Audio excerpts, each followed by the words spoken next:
મહારાજના ગુરુ છે ને રાધાજી છે અને સુખદેવજી પોતાના ગુરુને એટલો બધો પ્રેમ કરે છે, રાધાજીને એટલો બધો પ્રેમ કરે છે કે જો કોઈ બાજુમાં પણ રાધે બોલી દે ને તો સુખદેવજી મહારાજને એમ કહેવાય કે સમાધિ લાગી જાય. જેમ રામકૃષ્ણ પરમહંસજી મહારાજ આપણા કળિયુગમાં છે, કહેવાય કે એની બાજુમાં એ રોડ ઉપર નીકળ્યા હોય, એની સાથે 10-15 માણસો હોય એને લઈને જતા હોય અને કહેવાય કે કોઈ એમ કહે ને કે જય માતાજી, જો ભૂલથી બોલી દીધું જય માતાજી, અને માં પાડીને એમ કહેવાય કે સ્મરણ થઈ જાય ને ત્યાં અને ત્યાં નાના બાળકની જેમ પડી જાય અને ધ્યાનમગ્ન થઈ જાય. નદીમાં સ્નાન કરવા માટે એકવાર નદી હોળીમાં બેસીને એમ કહેવાય કે જતા હતા, અચાનક શામ કલરનું પાણી જોયું તેને થયું કે આ તો મારી મહાકાલી છે એમ કરીને અંદર કૂદકો માર્યો. તો આ કળિયુગમાં પણ જો આટલી બધી ભક્તિ થતી હોય તો આ તો સુખદેવજી મહારાજ છે. એને એમ થયું કે પરીક્ષિતને 7 દિવસની અંદર મુક્તિ આપવાની છે અને જો મારી આગળ કોઈ રાધાનું નામ લેશે, જો હું મારા ગુરુજીને યાદ કરીશ તો 17 દિવસની મને સમાધિ લાગશે. પેલાને 7 દિવસમાં કથા સંભળાવવાની છે અને રાધાજીનું નામ બહુ ગુપ્તપણે આ ભાગવત કથાની અંદર લીધેલું છે. સુંદર મજાની યાત્રાની અંદર સુખદેવજી મહારાજને સુંદર મજાનું વર્ણન કરવામાં આવે છે, સુખદેવજી મહારાજને પ્રણામ કરવામાં આવે છે. કારણ કે જ્યાં સુધી ગુરુ મહારાજની કૃપા ન થાય ત્યાં સુધી આ બધા ગ્રંથ છે ને મને ને તમને સમજાતા નથી. સાંભળો છો ને બધા? હા, નથી બોલતા. ભાગવત તો આપણા ઘરમાં પણ પડ્યું છે, હું અને તમે બધા વાંચીએ છીએ, પણ સંતો કહે છે કે ભાગવતને વાંચવું અને એના રહસ્યને સમજવું એ બહુ અલગ છે. જ્યારે ગુરુની સેવા કરવામાં આવે, ગુરુને પ્રસન્ન કરવામાં આવે અને પછી ગુરુ જ્યારે એ કથા મને તમને સમજાવે ત્યારે એના અર્થ એક શ્લોકના અર્થ અનેક અર્થ થતા હોય છે, ત્યારે એ ગ્રંથ મને તમને સમજાય છે. માટે એવું ગહન ગ્રંથ છે અને ભાગવત માટે તો કહેવું છે, કીધેલું છે કે આ તો વિદ્વાનોનો ગ્રંથ છે. વિદ્વાનોની પણ પરીક્ષા ભાગવતમાં થઈ જાય છે. માટે તો વિદ્વાનોનો ગ્રંથ છે, પણ આપણે માં રાધાજીને આગળ કરીને, ભગવાન કૃષ્ણજીને આગળ કરીને આપણે એકલા નથી ચાલવાનું કે અમને બધી ખબર પડે છે એટલે અમે ભાગવતની કથા કરશું. નહીં, એ રાધાજી હવે તો તમારી આંગળી પકડીને ચાલવાના છે, તમે જ્યાં લઈ જશો ને આમાં ત્યાં અમે તમારી પાછળ આવીશું અને એ સુંદર મજાની કથાનું ગાન અને રસપાન કરશું. જેમ માનો હાથ દીકરાએ પકડ્યો હોય કે દીકરીએ માનો હાથ પકડ્યો હોય તો પછી બજારમાં એની ચિંતા ન હોય, બધી ચિંતા માને હોય કે આગળ કોણ આવે છે, કેવો રસ્તો છે, બધી ચિંતા માં કરતી હોય. એમ આપણે પણ ભગવાન કૃષ્ણ અને રાધાને તમામ ભાર સોંપી દઈએ છીએ કે આ કથાનું તમામ ભાર તમારે સંભાળવાનું છે અને તમે જેવું બોલાવો એવું પ્રેમથી ભાવથી આ કથા મારે કરવાની છે. અને આ વૃંદાવનની પાવન ભૂમિ છે. આપણે કદાચ અત્યારે અનુભવ ન થાય, પણ એમ કહેવાય કે ક્યારેક બેઠા ધ્યાન કરો ત્યારે ખબર પડે કે આપણે ભગવાનના ખોળામાં બેઠેલા છે. અહીંયા જેટલા બેઠા છે ને અત્યારે ભગવાનના ખોળામાં બેઠા છે અને ભગવાનની નજર 24 કલાક મારીને તમારી સામે છે, મારીને તમને જોવે છે કે આપણે એના ધામમાં આવ્યા છીએ અને આપણને કોઈ તકલીફ ન પડે એની પણ એ ધ્યાન રાખે છે. એ તો રાખે છે, થોડું ધ્યાન આપણે પણ જાતે રાખજો. સાંભળો છો ને બધા? પોતે પણ ધ્યાન પોતાનું રાખજો અને સરસ મજાનો આનંદ આપણે બધા કરવાનો છે. સુખદેવજી મહારાજનું સુંદર મજાનું વંદના કરે છે. 2 મિનિટ માટે આપણે પણ સુખદેવજી મહારાજને યાદ કરીને કહીએ કે ગુરુદેવ સહારા બન જાઓ, ગુરુદેવ સહારા બન જાઓ, ગુરુદેવ સહારા બન જાઓ, ગુરુદેવ સહારા બન જાઓ. ઘટ ભીતર ઘોર અંધેરા હૈ, ઘટ ભીતર ઘોર અંધેરા હૈ, ઘટ ભીતર ઘોર અંધેરા હૈ, ઘટ ભીતર ઘોર અંધેરા હૈ, ગુરુદેવ ઉજાલા બન જાઓ, ગુરુદેવ ઉજાલા બન જાઓ, ગુરુદેવ સહારા બન જાઓ, ગુરુદેવ સહારા બન જાઓ. જ્યારે વિવેકાનંદજી મહારાજ અમેરિકાની અંદર જ્યારે ધર્મસભા ભરાઈ હતી અને એમાં આપણા હિન્દુ ધર્મનો ડંકો વગાડવા માટે જ્યારે પોતે એક સનાતન ધર્મના સૈનિક બનીને જ્યારે ગયા હતા અને અમેરિકાના એ સુંદર મજાના હોલની અંદર દરેક ધર્મગુરુઓ બિરાજમાન હતા. એ વખતે સ્વામી વિવેકાનંદજી મહારાજ પણ એ જગ્યા ઉપર બિરાજમાન થઈ. એમને પણ પ્રવચન આપ્યું. કહેવાય કે 1-2 દિવસ વીત્યા અને પ્રવચન આપ્યું. અને આપણે બધાને ખબર છે કે બધાને 2-2 મિનિટ માટે બોલવાનો સમય ત્યાં આગળ આપવામાં આવતો હતો. પણ વિવેકાનંદજી મહારાજે પહેલો શબ્દ બોલ્યા કે ભાઈઓ અને બહેનો. એ શબ્દનો એટલો બધો પ્રભાવ પડ્યો કે 5 મિનિટ સુધી તો ખાલી તાળી જ વાગી હતી. બધા લેડીઝ જેન્ટલમેન કહેતા હતા, પણ આમણે ભાઈઓ અને બહેનો, બ્રધર અને સિસ્ટર કીધું. બધા એટલા બધા રાજી થઈ ગયા કે ભાઈ અને બહેનનો સંબંધ, કે સંન્યાસીના મોઢેથી આ શબ્દ જ્યારે નીકળ્યો તો 5 મિનિટ માટે તો ખાલી તાળી પડી હતી, 2 મિનિટ માટે બોલવાનું હતું. તો કહેવાય છે કે એ વિવેકાનંદજી મહારાજે ટંકો વગાડી દીધો. પછી તેમ કહેવાય કે એમના ઘણા બધા પ્રવચનો થયા. એમાં એક પ્રવચન કરીને નીચે ઉતરતા હતા ત્યારે વિવેકાનંદજી મહારાજને પણ એમ થતું હતું કે મેં વટ પાડી દીધો. એમાં એક સ્ત્રી આવે છે અને કહે છે કે મહારાજ, મેં તમારું ચિત્ર દોર્યું છે, આ ચિત્ર તમે મારા જોડેથી સ્વીકાર કરો. અને વિવેકાનંદજી બહુ પ્રસન્ન થઈને ચિત્ર લીધું. એ ચિત્ર લીધું પછી ચિત્ર જોઈ ત્યારે ખબર પડી કે વિવેકાનંદજી આવી રીતે માઇકમાં બોલે છે. ચિત્ર હતું અને પાછળથી કોઈ મહારાજામાં આશીર્વાદ આપે છે ને એવું દોર્યું હતું એને. અને રામકૃષ્ણ પરમહંસજી મહારાજનું ચિત્ર હતું. એટલે પૂછે છે તેને રહીને કે બેન, આ તમે મારું ચિત્ર દોર્યું તો બરોબર છે, પણ આ પાછળ દોર્યું શું કામ દોર્યું છે? એટલે કે મહારાજ દોર્યું નથી, તમે જ્યારે પ્રવચન કરતા હતા ને ત્યારે તમારી પાછળથી આ મહારાજ આશીર્વાદ આપતા હતા. વિચાર કરો, વિવેકાનંદજી મહારાજને ત્યારે એમ થઈ ગયું કે ઓહો, મને એમ કે હું બોલું છું પણ હું નથી બોલતો. મારા ગુરુ મહારાજની કૃપા, મારા ગુરુ મહારાજની દયા આ બોલાવે છે. કારણ કે વિવેકાનંદજી મહારાજ પાસે શબ્દની શક્તિ બહુ હતી, બોલવાનું એમને બહુ સરસ આવડતું હતું. અને સ્વામી વિવેકાનંદજી પાસે જ્ઞાન બહુ હતું, પણ એટલું બોલતા નહોતા. વિવેકાનંદજી મહારાજ પાસે બોલવાની શક્તિ હતી અને સ્વામી રામકૃષ્ણ પરમહંસ પાસે જ્ઞાન હતું. બેનો સંયોગ એમ કહેવાય કે સમન્વય થઈ ગયો. રામકૃષ્ણ પરમહંસજીનું જ્ઞાન અને વિવેકાનંદજી મહારાજની વાણી એમ કહેવાય કે આખી દુનિયાની અંદર ડંકો વગાડી દીધો. અને વિવેકાનંદજી મહારાજ એ વખતે આંખોમાંથી ચોધાર આંસુએ રડી પડે છે કે મને તો એમ કે હું તો એકલો જ આવ્યો છું, પણ મને થઈ ગયું કે નહીં, મારો ગુરુ મહારાજ 24 કલાક મારી સાથે છે. તો એમ આપણે પણ વિશ્વાસ રાખવાનો છે કે મારા ને તમારા પણ જે આપણા ગુરુ હોય ને એ હંમેશા મારી તમારી સાથે હોય છે. માટે શું કહેવાનું છે? ઘટ ભીતર ઘોર અંધેરા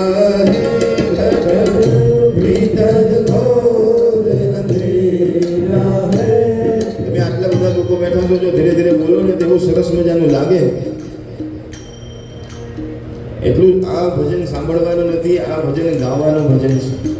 અને ભજન નથી એમ કહેવાય કે શિષ્યની ભગવાનની સુંદર મજાની વિનંતી છે, પોતાના ગુરુ મહારાજને વિનંતી છે તો બધા થોડું ગાવાનું રાખજો. કારણ કે જો ગાયકા હો પાએગા. માટે બોલજો બધા. घट भीतर घोर अंधेरा है,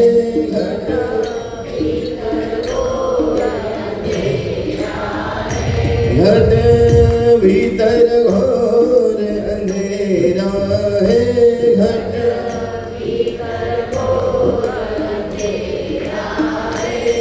गुरुदेव उजाला बन जाओ, गुरुदेव उजाला बन जाओ।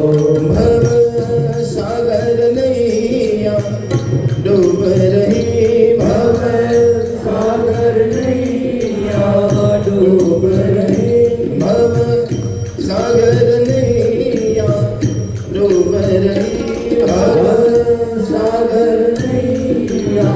डूब रही। गुरुदेव किनारा बन जाओ, गुरुदेव किनारा बन जाओ, गुरुदेव सहारा बन जाओ, गुरुदेव सहारा बन जाओ। श्री राम जानकी मेरे सीने में, श्री राम जानकी बैठे हैं मेरे सीने में, श्री राम जानकी बैठे हैं मेरे सीने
ગુરુ વિષ્ણુ ગુરુદેવો મહેશ્વર ગુરુ સાક્ષાત પરબ્રહ્મ તસ્મૈ શ્રી ગુરુવે નમઃ. બોલો સદગુરુ દેવ. માટે સુખદેવજી મહારાજનું સુંદર મજાનું સુખદેવજી મહારાજને વંદન કરે છે અને કહે છે કે સુખદેવજી મહારાજ કોણ છે, કેવી રીતે પ્રગટ થયા? તો કહે છે કે વેદવ્યાસ ભગવાનના પુત્ર છે. જ્યારે સુખદેવજી મહારાજનો જન્મ થયો ત્યારે સુખદેવજી મહારાજ જેવા જન્મ્યા એવા દોડ્યા. કહેવાય કે 12 વર્ષ સુધી પોતાના માના ગર્ભની અંદર રહેશે. માં કહે છે કે આ બાળક બહાર કેમ નથી આવતો? ત્યારે વેદવ્યાસ ભગવાન કહે છે કે બેટા બહાર આવ, તારી માને તકલીફ થાય છે. ત્યારે કીધું કે હું બહાર નહીં આવું, કારણ કે બહાર આવીશ તો મને માયા લાગી જશે. આ ભગવાનની માયા મને મોહિત કરી દેશે અને હું ભગવાનને ભૂલી જઈશ, માટે હું બહાર નહીં આવું. ત્યારે કીધું કે તને કોઈ સંસારના ચક્રમાં તને પાડવામાં નહીં આવે. તારે જેવું ભજન કરવું હોય, જ્યાં ભજન કરવું હોય ત્યાં તું કરજે, તું બહાર આવી છે. અને કહેવાય કે જ્યારે વચન આપ્યું ત્યારે સુખદેવજી મહારાજ બહાર આવે છે. તો એવા સુખદેવજી મહારાજનો જન્મ કેવી રીતે થયો? કહેવાય કે ભગવાન મહાદેવજીની સુંદર મજાની કૃપા, મહાદેવજીનો અવતાર છે સુખદેવજી મહારાજ. મહાદેવજીની કૃપા છે એના ઉપર. કારણ કે જ્યારે નારદજી મહારાજ એક વખત ફરતા ફરતા વેદવ્યાસ ભગવાનના સુંદર મજાના આશ્રમમાં જાય છે. કહેવાય કે જે બદ્રીનાથ કેદારનાથની પાસે જે માણા ગામ છે, જે ભારતનું પહેલું ગામ કહેવામાં આવે છે, એ જગ્યા ઉપર વેદવ્યાસ ભગવાનનો આશ્રમ છે, ગુફા છે, આજે પણ બિરાજમાન છે. એ જગ્યા ઉપર ખુદ બિરાજમાન હતા અને નારદજી મહારાજ ત્યાં જાય છે. તો વેદવ્યાસ ભગવાન ઉદાસ બેઠા હતા. નારદજી કહે છે કે ભગવાન પ્રભુ તમે ઉદાસ કેમ બેઠા છો? ત્યારે વેદવ્યાસજી કહે છે કે મેં 17 પુરાણની રચના કરી, મેં વેદો અને ઉપનિષદોના ભાષ્ય કર્યા, મેં મહાભારત જેવો 1 લાખ શ્લોકનો ગ્રંથ આપ્યો અને એટલું બધું જ્ઞાન જગતને આપ્યું છે, છતાં પણ જેવી શાંતિ જોવે એવી શાંતિ મારા હૃદયમાં અંદર નથી. મને એમ થાય છે કે હું શું કરું, શું થાય? મને એમ થાય છે કે હજી કંઈક બાકી છે, હજી કંઈક બાકી છે, માટે હું ઉદાસ છું. ત્યારે નારદજી મહારાજે કીધું કે પ્રભુ મને ખબર પડી કે તમે કેમ ઉદાસ છો અને એનું કારણ શું છે. કારણ કે તમે જ્ઞાનની વાતો બહુ કરી છે, યોગની વાતો કરી છે, ધ્યાનની વાતો કરી છે, બધી જ તમારા શાસ્ત્રની અંદર તમે વાતો કરી છે, પણ તમે ભગવાનના પ્રેમની વાત નથી કરી, ભગવાનની ભક્તિની વાત નથી કરી. માટે તમે એક કામ કરો, ભગવાન કૃષ્ણની સુંદર મજાની લીલા, મધુરી લીલા, એનું તમે વર્ણન કરો, એનું તમે શાસ્ત્ર બનાવો અને તમે સુંદર મજાના ભાગવત કથાનું વર્ણન કરો, એવી મારી તમને વિનંતી છે. કહે છે કે કોણ છે ભગવાન કૃષ્ણ, શું છે એની લીલા? ત્યારે નારદજી મહારાજે સુંદર મજાની કથા કહે છે કે હું પણ ગયા જન્મની અંદર હું પણ એક દાસીનો પુત્ર હતો. નારદજી મહારાજ કહે છે કે હું એક દાસીનો પુત્ર હતો અને અમારા ઘરમાં અમે 2 જણા હતા, હું અને મારી મા. કહેવાય કે મારી મા અને હું અમારા ગામની અંદર મોટા એક શેઠ હતા, એ શેઠના ઘરની અંદર મારી મા કામ કરવા માટે જતી હતી અને હું પણ એની સાથે સાથે પાછળ જતો હતો. અમારું કોઈ ઘર નહોતું, એ શેઠના ઘરની બહાર, બંગલાની બહાર એક નાનું ઝૂંપડું બનાવીને અમે બંને જણા રહેતા હતા. નારદજી કહે છે કે મારી મા જાય ઘરમાં કામ કરવા એટલે હું પણ એની પાછળ જઉં અને મારી માના કામમાં મદદ કરાવતો હતો. એ જે સુંદર મજાનું ગામ હતું, ગામના મુખ્ય માણસ હતા, એ શેઠ હતા, એના ઘરમાં અમે સેવા કરતા હતા. અમારું જ્યાં ગામ હતું એ ગામના કિનારેથી એક વખતે ચતુર્માસ શરૂ થવાની તૈયારીમાં હતો અને સાધુ સંતોની એક મંડળી ત્યાંથી નીકળી. તો સાધુ સંતોની મંડળી ત્યાંથી નીકળે છે એટલે બધા ગામના માણસો ભેગા થઈ જાય છે અને બધા સાધુ સંતોને વિનંતી કરે છે કે મહારાજ, તમને વાંધો ના હોય તો તમે અમારા અહીંયા તમે રોકાવો, અમે તમને જમાડીએ, તમારા રહેવાની વ્યવસ્થા કરીએ, તમે અમને સત્સંગનો લાભ આપો. સાંભળો છો ને બધા? પહેલા સત્સંગનું અતિશય મહત્વ હતું. સ્વામી વિવેકાનંદ એવું કહેતા હતા કે મારે 12 કિલોમીટર ચાલીને જવું પડે તો હું જવા તૈયાર છું, તો જો મને ભગવાનનો સત્સંગનો એક શબ્દ સાંભળવા મળે તો. 12 કિલોમીટર ચાલીને જવું પડે તો હું તૈયાર છું, મને એક શબ્દ સાંભળવા મળે તો. અને આ તીર્થોનું મહત્વ એટલા માટે પહેલાં શું કામ હતું? કારણ કે માણસે આજુબાજુના ગામોમાંથી જ્યારે તીર્થોમાં આવે ને તો ફાયદો શું થાય કે જ્યાં તીર્થ હોય ત્યાં મહાત્મા હોય. અને તીર્થ કોને કહેવાય? તો કહેવાય કે જે જગ્યા ઉપર મહાત્મા હોય એને જ તીર્થ કહેવાય. સાંભળો છો ને બધા? તીર્થ ગમે તેવું હોય પણ જો એમાં મહાત્મા ના હોય તો એ તીર્થનું કોઈ મહત્વ નથી. મહાત્માથી જ તીર્થનો મહિમા છે. તો ગામડે એમ કહેવાય કે મહાત્મા ના હોય, સંતો ન હોય, કથા સાંભળવા ન મળે, એટલા માટે બધા પોતાના ઘર છોડીને 10 દિવસ, મહિનો, 2 મહિના આવતા રહેતા હતા કે જ્યાં સત્સંગની પ્રાપ્તિ થાય. આટલું બધું કષ્ટ પડતું હતું, પણ આજે હું ને તમે ભાગ્યશાળી છીએ કે મોબાઈલ ચાલુ કરો ને જે મહાત્મા જોઈએ સીધા હાથમાં એની કથા મને તમને સાંભળવા મળે છે. તો એટલું સરળ થઈ ગયું છે એટલે જ આપણે એને એટલું મહત્વ નથી આપતા. નહીં તો તીર્થો કહેવાય મહાત્મા. એટલા માટે કીધું છે 68 તીર્થ સંતોના ચરણે, 68 તીર્થ સંતોના ચરણે, 68 તીર્થ સંતોના ચરણે, 68 તીર્થ સંતોના ચરણે. સંતોના ચરણમાં એક બે તીર્થ નહીં, સંતોના ચરણમાં કેટલા તીર્થ હોય છે?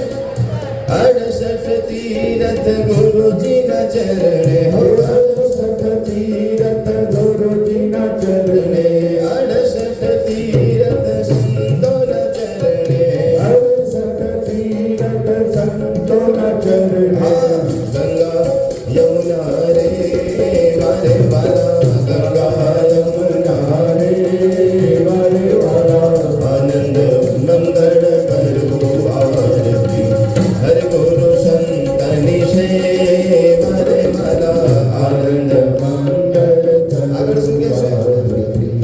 હરિ ગુરુ સંતની સેવા રે વાલા, સંત મળે તો મહાસુખ થાય, સંત મળે તો મહાસુખ થાય, સંત મળે તો સંત મળે તો સંત મળે તો મહાસુખ થાય, સંત મળે તો મહાસુખ થાય. અને ગુરુજી વાલા, ગુરુજી મળે તો મીઠા વારે વાલા, ગુરુજી મળે તો મીઠા વારે વાલા, આનંદ મંગળ કરું આરતી, હરિ ગુરુ સંતની સેવા રે વાલા. અધમ ઉદાહરણ ત્રિભુવન તારણ, અધમ ઉદાહરણ ત્રિભુવન તારણ, અધમ ઉદાહરણ ત્રિભુવન તારણ, અધમ ઉદાહરણ ત્રિભુવન તારણ.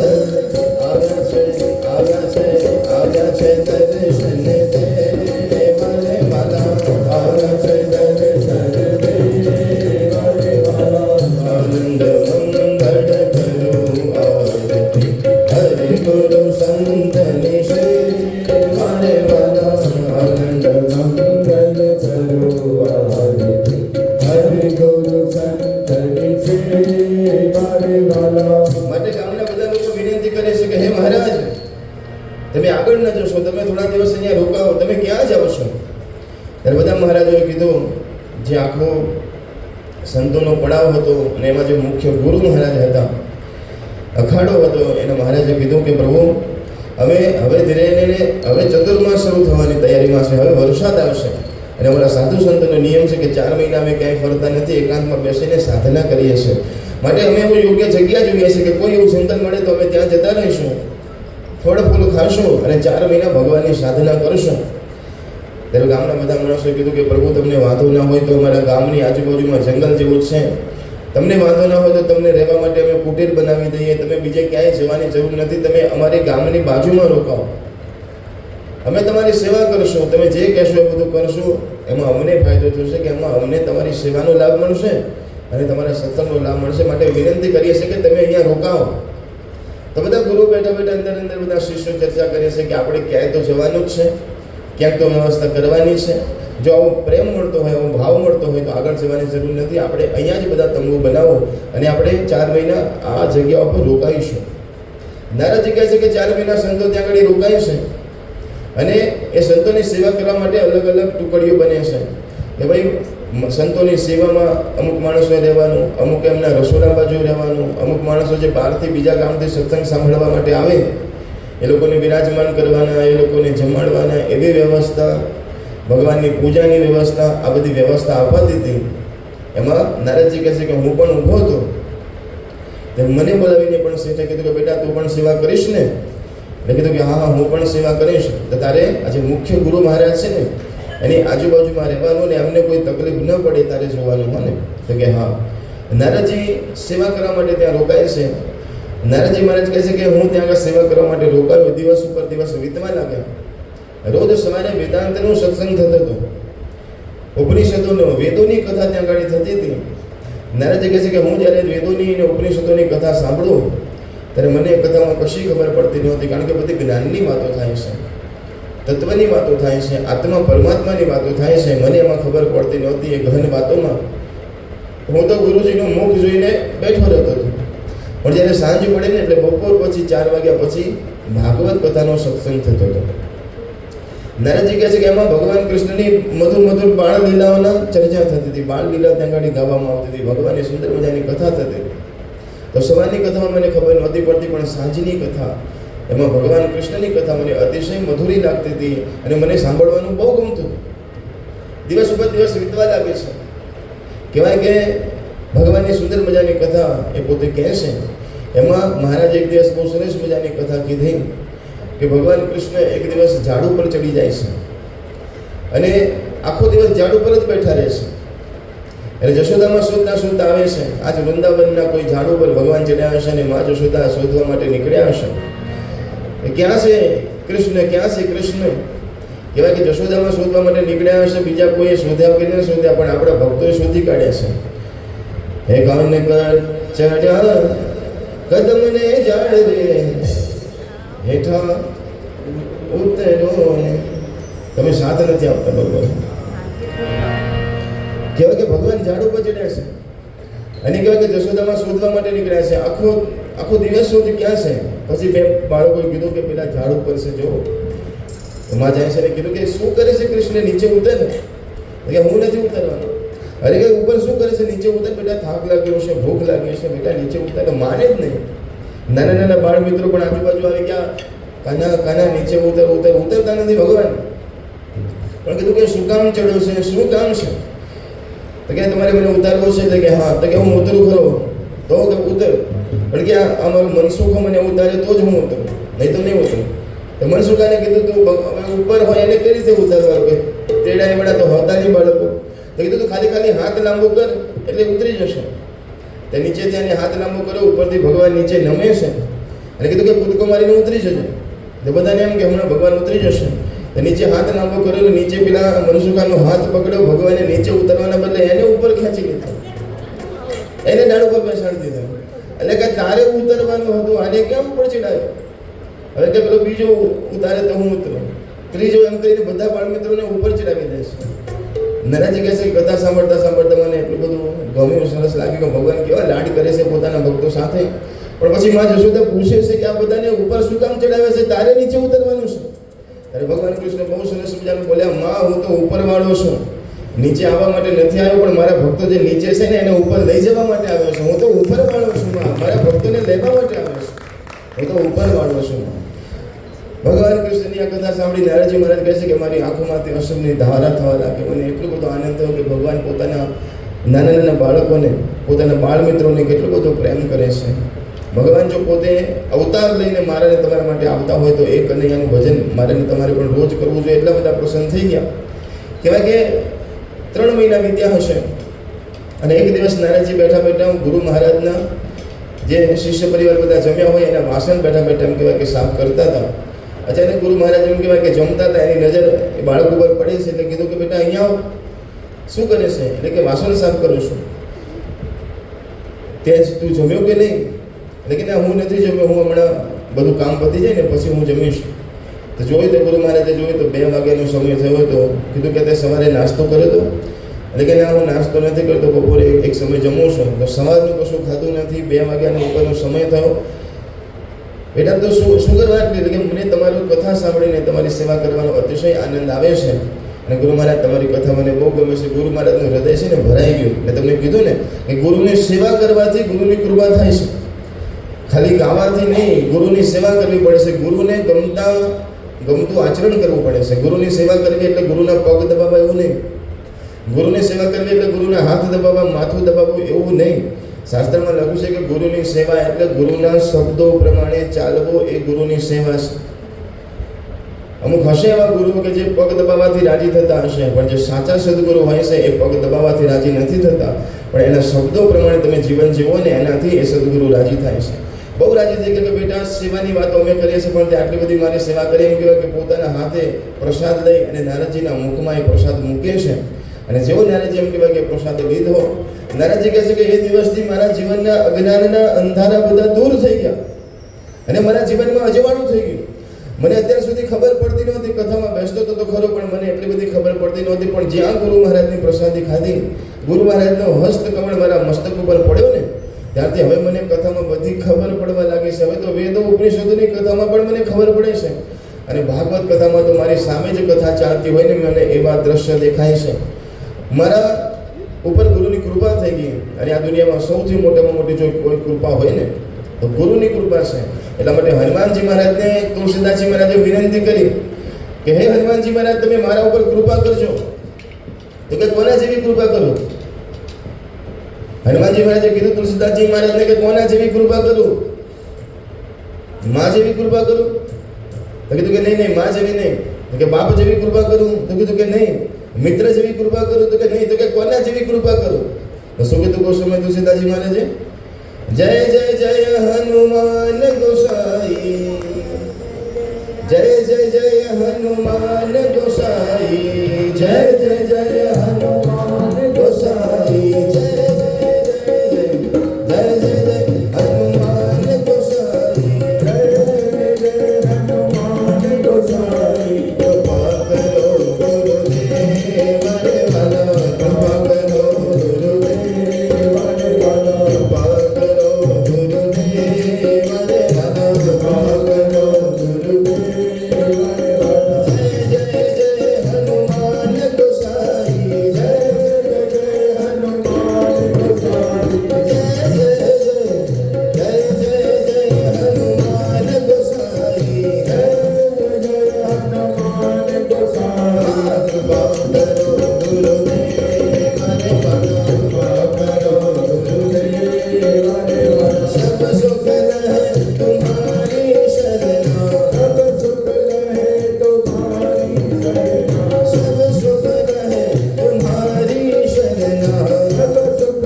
હનુમાનજી રક્ષા કરે એવી ઈચ્છા છે. તો હનુમાનજી કોની રક્ષા કરે છે? સાધુ સંત કે તુમ રખવારે, સાધુ સંત કે તુમ રખવારે. જે સાધુ હોય, જે સંત હોય એની રક્ષા હનુમાનજી મહારાજ કરે છે. તો સાધુ અને સંત માટે એવું નથી કીધું કે તમે કઈ જ્ઞાતિના છો, તમે ભાઈ છો, તમે બેન છો, એનું કોઈ મહત્વ નથી. સાધુ અને સંત કોને કહેવાય? તો કહેવાય કે જેનું જીવન સાદું એનું નામ સાધુ. જેને કોઈ નડે નહીં અને જે કોઈને નડે નહીં એનું નામ સાધુ. સાંભળો છો ને બધા? અને જેના જીવનમાં ન હોય તંત એને કહેવાય સંત. તો મારે ને તમારે પણ જો સંત બનવું હોય, સાધુ બનવું હોય તો તંત મૂકી દેજો. પણ ઘણાને તંત કર્યા વગર ચાલતું જ નથી. સાંભળો છો ને બધા? કરો છો ને બધા? શું સંત મૂકી દે એ સંત, અને જેનું જીવન સાધુ એનું નામ સાધુ. માટે આજથી થઈ જવાનું છે આપણે સાધુ. માટે સાધુ સંત કે તુમ રખવારે, સાધુ સંત કે તુમ રખવારે, તુમ રખવારે, સાધુ સંત કે તુમ રખવારે, સાધુ સંત કે, સાધુ સંત કે તુમ રખવારે, સાધુ સંત કે તુમ રખવારે.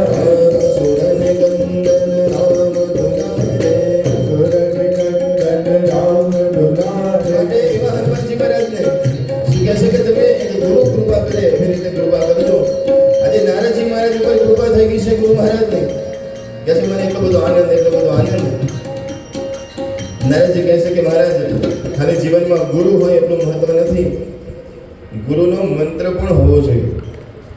જેટલું મહત્વ એમ કહેવાય કે ગુરુનું છે એટલું જ મહત્વ એના મંત્રનું છે. કારણ કે ગુરુ હંમેશા આપણી જોડે 24 કલાક બેસી ન શકે, પણ ગુરુનો મંત્ર 24 કલાક આપણે જપી શકીએ. માટે ગુરુ મંત્ર જેવી આ દુનિયામાં કોઈ શક્તિ નથી. સાંભળજો, આ દુનિયામાં એવો કોઈ મંત્ર નથી, એવું કોઈ તંત્ર નથી કે જે તમારું ભલું કરી શકે. એક મંત્ર એવો છે કે જે તમારું ભલું કરી શકે ને એ મંત્ર છે તમારો ગુરુ મંત્ર. કહેવાય કે કોઈ પણ સ્તુતિ તમને ના આવડતી હોય, કોઈ પણ પ્રાર્થના ના આવડતી હોય, ભજન ના આવડતું હોય, કંઈ વાંધો નહીં, પણ ખાલી મંત્ર બોલ્યા કરો જે ગુરુ મહારાજે આપ્યો છે. અને મંત્રનું જ્યારે એમ કહેવાય કે વધારે એનું જ્યારે અનુષ્ઠાન થશે જ્યારે, અને મંત્રનું પણ અનુષ્ઠાન કરવાનું હોય છે. કહેવાય કે જેટલા અક્ષરનો મંત્ર હોય એટલા લાખ જ્યારે મંત્ર થાય પછી એ મંત્રની શક્તિ ધીરે ધીરે વધતી જાય છે. એ 5 અક્ષરનો મંત્ર હોય કે નમઃ શિવાય, તો 5 અક્ષર છે માટે 5 લાખ મંત્ર જ્યારે એના થઈ જાય પછી એમ કહેવાય કે એમાં જેમ મોબાઈલ ચાર્જિંગ થઈ જાય ને એમ મંત્ર ચાર્જિંગ થઈ જાય. પછી તમારા મુખ ઉપર એનો તેજ દેખાય. જેમ જેમ મંત્ર વધે, જેમ જેમ તમારું તપ વધે, એમ તમારા મુખ ઉપર તેજ આવે. પછી જેટલા તમે અનુષ્ઠાન કરો એટલું તમારા જીવનમાં તેજ આવે. તમે કોઈના ઘરમાં પગ મૂકો તો એના ઘરમાં સારું થવા લાગે. તમે જે બોલો ને એ બધું સત્ય થવા લાગે. તમે જેવું બોલો એવું થાય.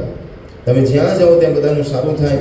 માટે મંત્ર મારીને તમારી પાસે હોવો જોઈએ એવો કોઈ મંત્ર, અને મંત્ર ગુરુની પાસેથી મળે છે. એટલા માટે ગુરુનું મહત્વ છે. ગુરુનો મંત્ર નારદજી મહારાજને મળ્યો છે. નારદજીને કયો મંત્ર આપ્યો? ઓમ નમો ભગવતે વાસુદેવાય, ઓમ નમો ભગવતે વાસુદેવાય. દ્વાદશ અક્ષરનો આ મંત્ર કહેવાય કે ડોંગરજી મહારાજ આ મંત્ર ઉપર ખૂબ ભાર આપતા હતા કે ભગવાન કૃષ્ણના ભક્તોએ આ મંત્રનું ખાસ જપ કરવો જોઈએ, અનુષ્ઠાન કરવું જોઈએ. જેમ જેમ 1 કરોડ 2 કરોડ 3 કરોડ મંત્રનો જાપ થશે ને, કહેવાય કે ભગવાન કૃષ્ણની પાસે તમારે નહીં જવું પડે, મળવા તમને આવશે. અને જેને 12 કરોડ મંત્રનો જાપ કરી લીધો એની સામે સાક્ષાત ભગવાન કૃષ્ણ પ્રગટ થાય છે. એટલું બધું આ મંત્રનું મહત્વ છે. નરસિંહ મહારાજને મંત્ર મળ્યો છે, સેવા કરે છે, મુખમાં મંત્રનો જાપ કરે છે. ચતુર્માસ પૂરો થાય છે. એ બધા સંતો કહે છે, મહારાજે કથામાં કીધું કે હવે આ ચતુર્માસ પૂરો થાય છે માટે આવતીકાલેથી, આજથી, હવે સાંજથી પછી હવે સત્સંગ નહીં થાય. હવે જે જ્ઞાન આપ્યું છે એ પ્રમાણે તમે જીવવાનો પ્રયત્ન કરજો બધા. અને ગુરુ મહારાજે જ્યાં જવાની વાત કરી ત્યાં નાનાજી મહારાજ ચોધારા હશે રડવા લાગ્યા. ગુરુ મહારાજના ચરણમાં પડ્યા અને કીધું કે મહારાજ મારે ક્યાંય ઘેર નથી જવું, મારે તો તમારી જોડે જ રહેવું છે. હવે તો હું તમને છોડીને ક્યાંય નથી જવાનું. હવે મારે માયામય સંસારમાં પડવું નથી. હવે તો મારે ભગવાનની ભક્તિ જ કરવી છે. અને ગુરુ મહારાજ કહે છે કે દરેક વ્યક્તિના જીવનમાં સૌથી વધારે મહત્વ ભગવાન કરતાં પણ મહત્વ ભગવાનનું છે. ભગવાન કરતાં પણ વધારે મહત્વ મા બાપનું છે. કારણ કે આ શરીર મળ્યું છે મને ને તમને મા બાપના લીધે.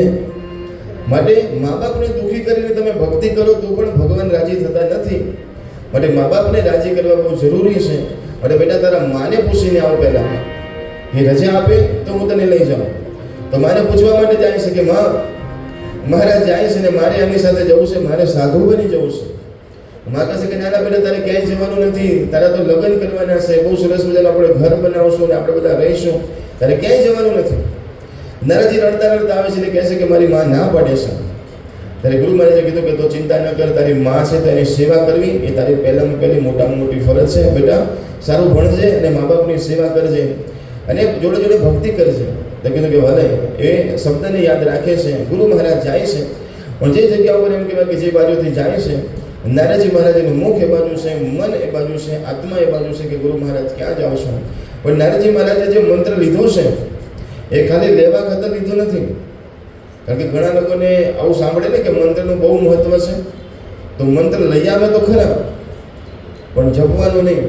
સંતો કહે છે કે મંત્ર જપ્યા વગર 1 દિવસ જાય, 2 દિવસ જાય, 3 દિવસ જાય એટલે સમજો કે એની શક્તિ ધીરે ધીરે ઓછી થવા લાગે. તમારા ભક્તિની શક્તિ જેટલી વધારે માળા કરો એટલી શક્તિ વધે, પણ જેમ તમે છોડી દો તો કહેવાય કે તમને એમ કહેવાય કે એના ઉપરથી દોષ લાગે. માટે એક તો કોઈની પાસેથી મંત્ર લેતા નહીં, અને લો તો પછી એમ કહેવાય કે છોડવાનું નથી. તમે જો મંત્ર નહીં છોડો તો ભગવાનની કૃપા અવશ્ય મારાને તમારા ઉપર થાય છે. તો ગુરુ મહારાજને યાદ કરીને મંત્રનો જાપ કરે છે, આખો દિવસ ભગવાનની ભક્તિ કરે છે અને હરતા જાય છે, ફરતા જાય છે. મનમાં શું બોલે છે? ઓમ નમો ભગવતે વાસુદેવાય, ઓમ નમો ભગવતે વાસુદેવાય, વાસુદેવાય વાસુદેવાય વાસુદેવાય વાસુદેવાય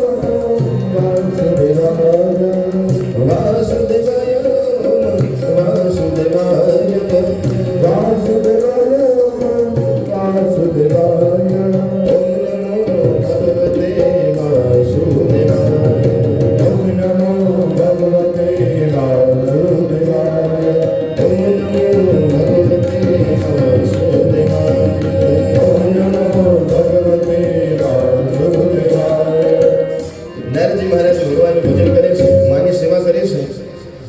એકવાર નારદજીના માતાજી બગીચામાં પુષ્પ લેવા માટે જાય છે અને કહેવાય કે પુષ્પ લેવા માટે સવારના પહોરમાં અંધારામાં ગયા હતા અને એમ કહેવાય કે અચાનક ત્યાંથી એક સર્પ નીકળે છે અને નારદજીની માના ચરણની અંદર એમ કહેવાય કે ડંખ મારે છે, પડી જાય છે, બૂમ પડે છે, બધા ગામના માણસો ભેગા થઈ જાય છે પણ કોઈ બચાવી શકતું નથી, માતાજીનું મૃત્યુ થાય છે. નારદજી એમની બધી ક્રિયા કરે છે. નારદજી વિચાર કરે છે કે મારા માના લીધે અત્યાર સુધી હું જતો નહોતો, પણ હવે મારી મા મને જે બંધન કરતી હતી એ હવે ધામમાં ગઈ છે, માટે હવે મને મોકો મળ્યો છે, માટે પોતે ગુરુ મહારાજની પાસે જાય છે, અખંડ ભક્તિ કરે છે અને ગુરુ મહારાજના બતાવેલા રસ્તા ઉપર ચાલે છે. અને એક દિવસ આકાશવાણી થાય છે. નારદજી ધ્યાનમાં બેઠા હતા તો આકાશવાણી થાય છે. નારદજી કહે છે કે ગુરુ મહારાજના મંત્રની શક્તિ જુઓ. આકાશવાણી થઈને આકાશવાણીમાં કીધું કે હે નારદ, હે બાળક, તું મારી ભક્તિ કરે છે, પણ બેટા આ જન્મમાં હું તને મળવાનો નથી, પણ બેટા હવે ટૂંક સમયમાં પ્રલય થવાનો છે, પ્રલય થશે, બધું જ નાશ થઈ જશે, પણ બેટા તું ચિંતા ન કર, તારો નાશ નહીં થાય. તારી આ ભક્તિના લીધે, તારા શ્રદ્ધા અને વિશ્વાસના લીધે જ્યાં તારો બીજો જન્મ થશે અને બ્રહ્માજીના માનસ પુત્ર તરીકે તારો જન્મ થશે, એવા હું તને આશીર્વાદ આપું છું. એ નારદજી મહારાજ બીજા જન્મની અંદર બ્રહ્માજીના માનસ પુત્ર તરીકે બિરાજમાન થાય છે. નારદજી કહે છે એક દાસીનો પુત્ર ક્યાં અને એક બ્રહ્માના માનસ પુત્ર ક્યાં, હું કેવી રીતે બન્યો? તો કહે છે કે એવું ભગવાન કૃષ્ણની ભક્તિથી. માટે હે વેદવ્યાસ ભગવાન, તમે પણ ભગવાન કૃષ્ણને રાજી કરતો ગ્રંથ લખો. કહેવાય કે એ સુંદર મજાનું જ્ઞાન જ્યારે બ્રહ્માજીએ સૃષ્ટિનું સર્જન કર્યું તો બ્રહ્માજીને પણ ભૂલ પડી. ભગવાન વિષ્ણુને, મહાવિષ્ણુને યાદ કરે છે, પ્રભુ આ સંસારનું સર્જન કેવી રીતે કરવું મને ખબર પડતી નથી, તમે આવો, મને જ્ઞાન આપો. ત્યારે મહાવિષ્ણુ, ભગવાન વિષ્ણુ પધારે છે અને બ્રહ્માજીને પોતાના માનસમાંથી, એમના માનસમાં 4 શ્લોક, ચતુર્શ્લોકી ભાગવત આપે છે. સાંભળો છો ને બધા? 4 શ્લોકોની અંદર ભાગવતનું જ્ઞાન ભગવાને પોતે બ્રહ્માજીને આપ્યું. પછી નારદજી જ્યારે પ્રશ્ન કરે છે ત્યારે બ્રહ્માજી એ જ્ઞાન નારદજીને આપે છે. સંતો કહે છે કે આજે વેદવ્યાસ ભગવાન પાસે નારદજી ગયા છે ત્યારે એ જ 4 શ્લોક વેદવ્યાસ ભગવાનને આપે છે કે એ ચતુર્શ્લોકી ભાગવત હું તમને સંભળાવું છું, તમે લો, એનું પાન કરો. એ 4 શ્લોક જ્યારે વેદવ્યાસ ભગવાન પાસે આવ્યા તો વ્યાસ એને કહેવાય કે જે નાની વસ્તુનો મોટું કરે, જે વિશાળ કરે, જે વ્યાસ કરે. મોટી વસ્તુનો સમાસ કરતા પણ આવડે અને નાની વસ્તુનો વ્યાસ કરતા પણ આવડે, વિશાળ કરતા આવડે, એટલા માટે જે વ્યાસ કહેવાય છે. વેદવ્યાસ ભગવાને એ 4 શ્લોકોમાંથી 18,000 શ્લોકોનું આ ભાગવત મનને તમને આપ્યું છે. એ 4 શ્લોકોમાંથી વેદવ્યાસ ભગવાને આ 18,000 શ્લોકોનું શ્રીમદ ભાગવત કથાનું ગાન કર્યું, લેખન કર્યું છે. કહેવાય છે કે પોતે મંત્રની શક્તિથી, એમ કહેવાય કે ઉપરથી ઉતરે છે ભાગવત, પણ ગ્રંથમાં લખે કોણ? માટે ગણપતિ દાદા પાસે જાય છે, હે ગણેશજી મહારાજ, હું બોલું એ પ્રમાણે તમે લખો. કારણ કે શાસ્ત્ર એટલું જ્ઞાનમય છે, આ વાણી ભગવાનની છે, માટે લખવાવાળું પણ કોઈ તમારા જેવું જોઈએ. ત્યારે ગણપતિ દાદાએ કીધું કે હું લખું તો ખરું, પણ વચ્ચે તમારે ક્યાંય અટકવાનું નહીં, જો તમે અટકશો તો હું એટલેથી મૂકી દઈશ. વેદવ્યાસ ભગવાને કીધું કે કંઈ વાંધો નહીં, હું અટકીશ નહીં, પણ તમે જે લખો ને એ સમજી વિચારીને લખવાનું, એમને એમ નહીં લખવાનું. તો કીધું કે ભલે. તો કહેવાય કે વેદવ્યાસ ભગવાન શ્લોકો બોલે ને પછી એક થોડો ગૂઢ શ્લોક અંદર મૂકે એટલે ગણપતિ દાદા વિચાર મારીએ ત્યાં સુધી પોતાનું કામ પતાવીને પાછા આવીને બિરાજમાન થઈ જાય. આવી રીતે 18,000 શ્લોકોનું ભાગવત વેદવ્યાસ ભગવાને રચના કરી.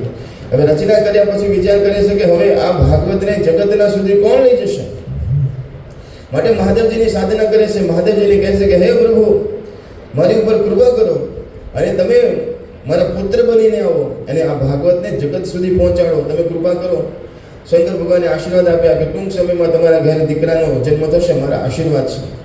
સંતો કહે છે એક વખત દેવોની સભા ભરાઈ હતી અને દેવોની સભા ભરાઈ હતી, એમાં વાત ચાલી કે આ દુનિયામાં સૌથી વધારે પ્રેમ કોણ કોને કરે છે? ત્યારે કોઈએ કીધું કે આ દુનિયામાં સૌથી વધારે પ્રેમ બ્રહ્માજીને કરે છે. ત્યારે કોઈએ કીધું કે ના, બ્રહ્માજી એટલો પ્રેમ બ્રહ્માંડજીને નથી કરતા. તો કે કેમ? તો કે તો સંસારના જે દુનિયા બનાવી છે એના બધામાં એટલા બધા પડ્યા છે કે ક્યાંક કંઈક થાય તો દોડીને જાય, ત્યાં કંઈક થાય તો દોડીને જાય, એટલે એ તો છોડીને જાય છે બ્રહ્માણીને, માટે એટલો પ્રેમ નથી કરતા. તો કે લક્ષ્મી અને નારાયણનો પ્રેમ સૌથી સરસ મજાનો છે. ત્યારે કીધું કે નહીં, લક્ષ્મી અને નારાયણનો પ્રેમ પણ એટલો નથી, કારણ કે જ્યારે કોઈ ભક્ત બોલાવે ત્યારે ભગવાન બધું છોડીને ભાગે છે. ગજાનન બોલાવે, હાથી બોલાવે તોય ભગવાન સુદર્શન ચક્ર લઈને ભાગે છે. માટે ભગવાન પણ રહેતા નથી લક્ષ્મીજી પાસે, માટે એ પણ એટલો પ્રેમ નથી કરતા. તો કે કોણ કરે છે?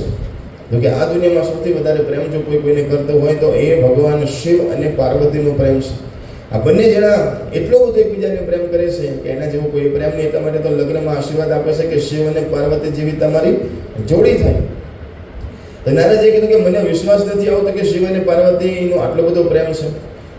લાવો જરા હું તપાસ કરવા માટે જાઉં. અને નારદજી મહારાજ તપાસ કરવા માટે જાય છે. કૈલાસની અંદર શિવજી મહારાજ નહોતા, ખાલી પાર્વતીજી હતા. એટલે નારદજી ગયા એટલે બહુ પ્રેમથી સ્વાગત કર્યું કે પધારો પધારો નારદજી મહારાજ પધારો. કીધું કે માં કેવું ચાલે છે બધું સંસારમાં? એટલે કે બધું બહુ સરસ મજાનું. ભગવાન તમને કેટલો પ્રેમ કરે? એટલે કે બહુ પ્રેમ કરે.